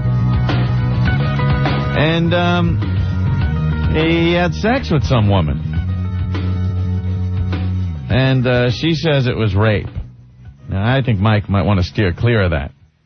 As a matter of fact, he says, I'm not familiar with any of these alligators. He didn't say alligators. What did I say? Allegations? Oh, is that's completely different then. I'm not familiar with any of these allegations. Allegations. Alligators. You want to spell allegations? QHPM. Crocagator. I'm not familiar with any of these allergies. Yeah, he says he doesn't know what the hell she's talking about. And then people come into his defense. Mike Tyson does these terrible things because he believes any woman who just talks to him is trying to take advantage. He would say to me, they're only interested in my money or my name or to bleed from my junk. Well, look at the next quote. So he thinks he has a right to treat women like trash. You know, sort of, I paid you with my name. This is what you have to do with me. Mm-hmm. Tyson was married to, of course, Robin Givens, punched her around a little bit. And now it seems, though, the latest story, that maybe this wasn't a rape. I was just out at the cabin trying to work out, and I went out into the woods and walked around. And when I came back, people from the Discovery Channel was pouring plaster of Paris in my footprints. Why would they do that? I don't know about these alligators. Allegations. Crocodiles? No, allegation. Alligators. Why would I be talking about big reptiles? Alligators. Now it says this woman was talking to a cashier friend of hers at Kmart and said he was nice. He was a nice person. She said his kisses were really nice and very affectionate. Very affectionate. He has a soft voice and everything. And she liked to be fondled. She said that was nice. It's just that when it came down to making love, it was quite painful. Well, you see how I do it. I get real close. I use my forearms to hold on to her hips, and I sink my teeth into the back of her neck. And we will mate like this for all day. And I may have multiple partners. And if somebody else in the pride challenges me, I must chase him away.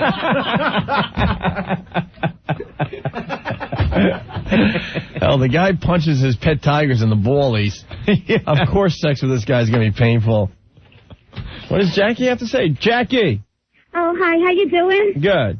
I just wanted to tell you, why do these women go with him? If you know he's a rapist, why would you go? Would you go out with a serial killer if you knew he was a serial killer? Any woman who goes and is alone with Mike Tyson, I'm not going to say she's asking to be raped, but you got to expect something might happen. Exactly. You're not going to go there and hold his hand and watch TV. He's going to want more. Would you yell at a falcon for flying? Would you try to arrest a trout for swimming upstream? Or is that a salmon? Or an alligator?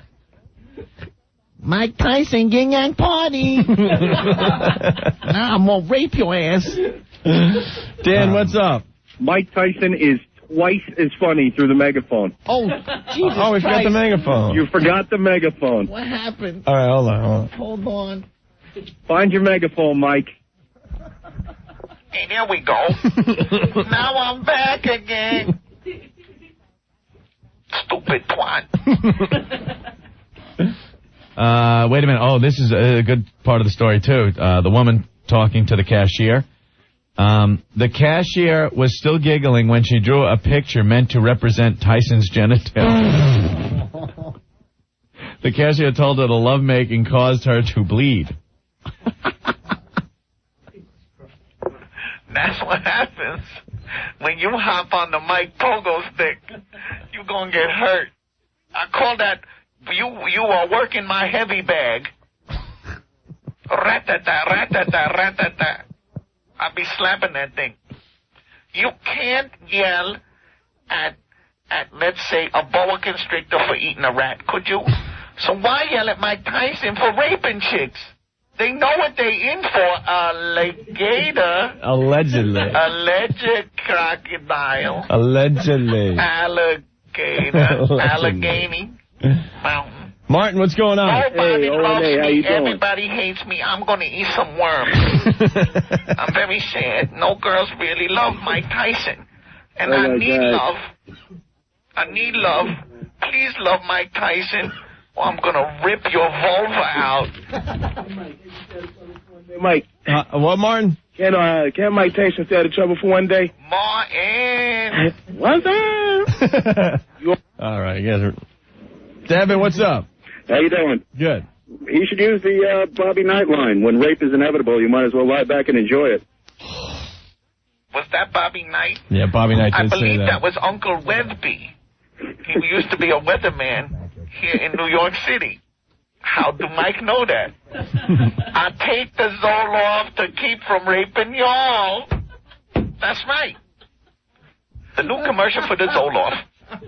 Zoloft fights depression, anxiety, and keeps Mike Tyson from raping y'all. Because if I stop the Zoloft, I'll rape a man. I don't care. It's all pink on the inside. So this is all alleged, and it's not looking like it's... Alligator. It's an allegation. So they starting to say she's full of ass, or what? Yeah, well, because her cashier friend says that it was some lovemaking, but then all of a sudden she changes her story because she got in an argument with in the parking lot, and she was all embarrassed, and she had to go to the hospital and get some stitches. Stitches? Who the man, right? How many of you sorry sons of bitches have to send girls to the hospital to be stitched up afterwards? You should see that thing. Ooh, baby's arm clutching an apple. I swear, I'll just rip out your insides with this thing. Ooh, ooh, ooh, ooh, ooh, ooh. What? I didn't say that. All right, well, that's the latest on Mr. Tyson. Yeah, poor Mike. Once again, he's just always in trouble. And any girl that's with him is bound to get... Money, yeah. Bound to get money. She's got to take the abuse. What do you think he's passing? Bow your heads.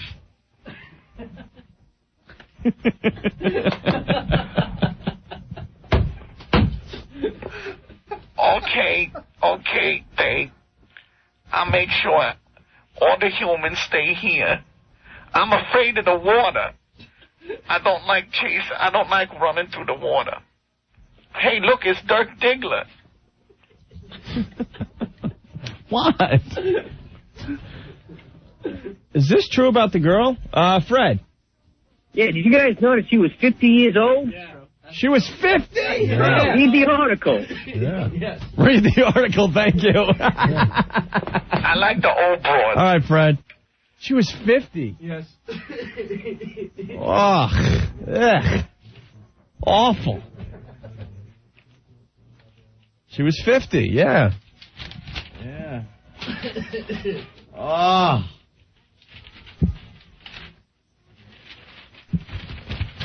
Look at us all reaching for our papers. It's so pathetic. I like the grandmas. They break easy. Turned out the cashier, who's about 50, was indeed serious. And as they got to talking, it became clear to Jones that the cashier was quite taken with the former heavyweight champ who was convicted of raping a beauty queen 9 years ago. She kept saying, you got the benefits. I like that. I like the 50-year-olds because the first thing I do, I rip off their life call pendant so they can't call the police or the fire department when I bash their effing face in. But they do have to watch out for osteoporosis. Wow, that's a big word for you, Mike. And I'll spell it M-P-H-T-R. No. Osteoporosis. Not even close. Osteoporosity. What? C? I was spelling something. C. See? That spells alligator. No? I'll go back to school. All right. Joe, what's going on today? Hey, guys. Hey. I learned that everyone has given Billy Idol oral, Oh, Opie yeah. starred in The Wizard of Oz, and Steve collects porn like Norton collects STDs. Very Gang good. party, Stinky! Very good. Nice. Thank you, Joe. Later. All right, bye. Let's go to Philly and see what they have today. Sean, what's going on? I learned today that every time I hear Yin Yang Party, I still want to kill myself. And when I hear Mike Tyson say it, it scares me, like two midgets saying it. Very good. Party. Thank you, Sean. See ya. All right, bye. Sandy Kane wants to do her song, Anthony? She has an Opie and Anthony song. She could play us out of here today, I think. Great. Do we have her music bed? Yeah, there it is. Take that. Sandy Kane. She's an old broad, right? I like the old broads. Hey, when her uterus falls out, I'm going to use it as a speed bag. Just think of the fun it would be punching her falled out uterus. Talking about me. Sandy, get on that mic. Talking about. You got a song you want to... Yes, I wrote it just for you guys. You guys. I was talking about Robin Bird the other. Do you know Robin Bird? Yeah, we know Robin Bird. Because I was doing my own show, which, by the way, airs on Manhattan Neighborhood Network tomorrow night, 11 o'clock on Channel 56. What's it called? Growth? It's called the Sandy Kane Blue Comedy Show. Oh. And, how many people could check out that show? Well, at least 3. It's the only TV show Public that access, uses what a can I tell you? bandwidth. You No, turn it on, too usually- many people turn it on, I it have a goes lot out. of fans, guys, especially now that I have you guys on. Right? I talk about you guys a lot. And I just wonder how big your genitalia are. Okay. Hello. I'm falling asleep out there. Right? All right. Why don't Hopefully I got dildo here. Why don't you sing your song? I really feel like I bombed today. You weren't that good. I know. How Don't come? worry about it. I guess my hemorrhoid's getting tired. Yeah, you need a new I need a new growth.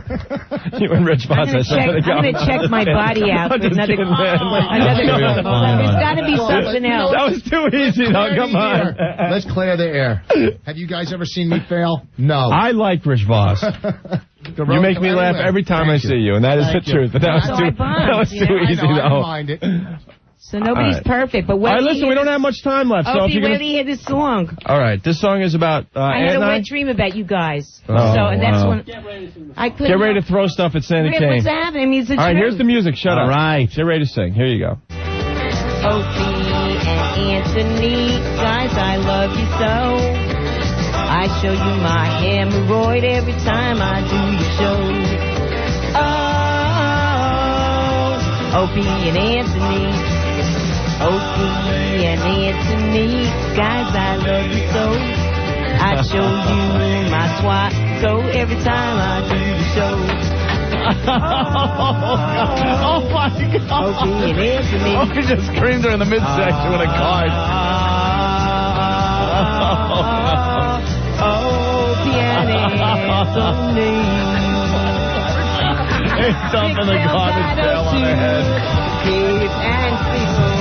Opie and Anthony, guys, I love you so. I show you my hemorrhoid every time I do the show. And here's music. Opie and Anthony.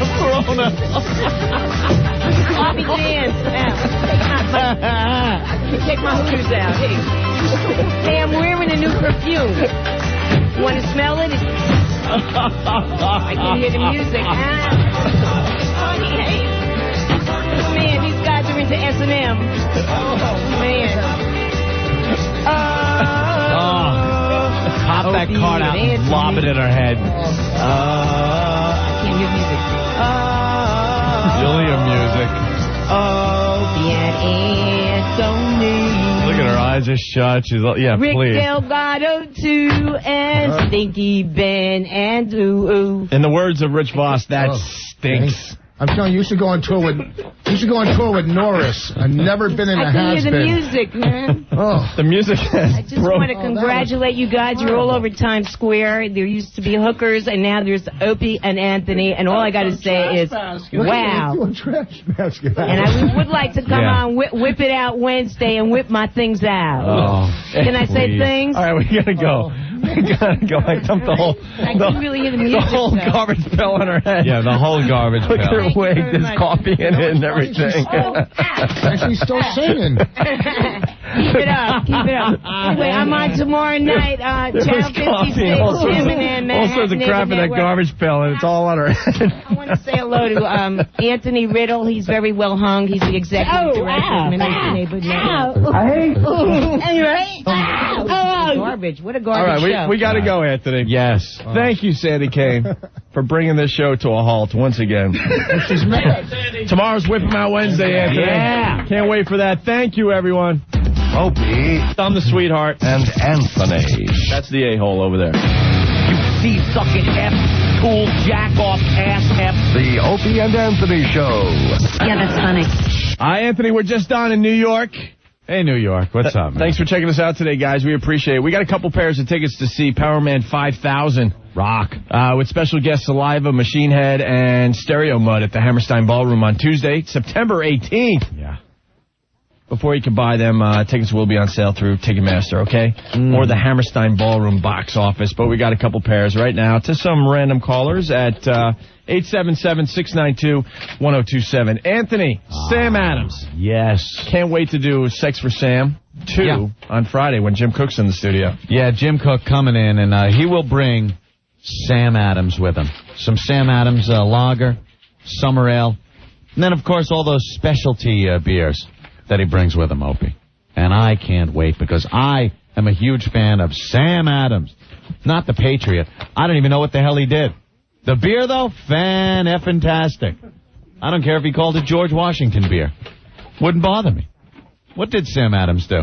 Do you know? What did he do, Stinky? I think he signed a document. He got drunk on Sam Adams beer. And as he's drinking, he goes, what a coincidence. My name's on this beer. I think he was a brewmaster. Was he a brewmaster? He was a patriot. A patriot. I think he helped draft the Declaration of Independence. Was he a signee?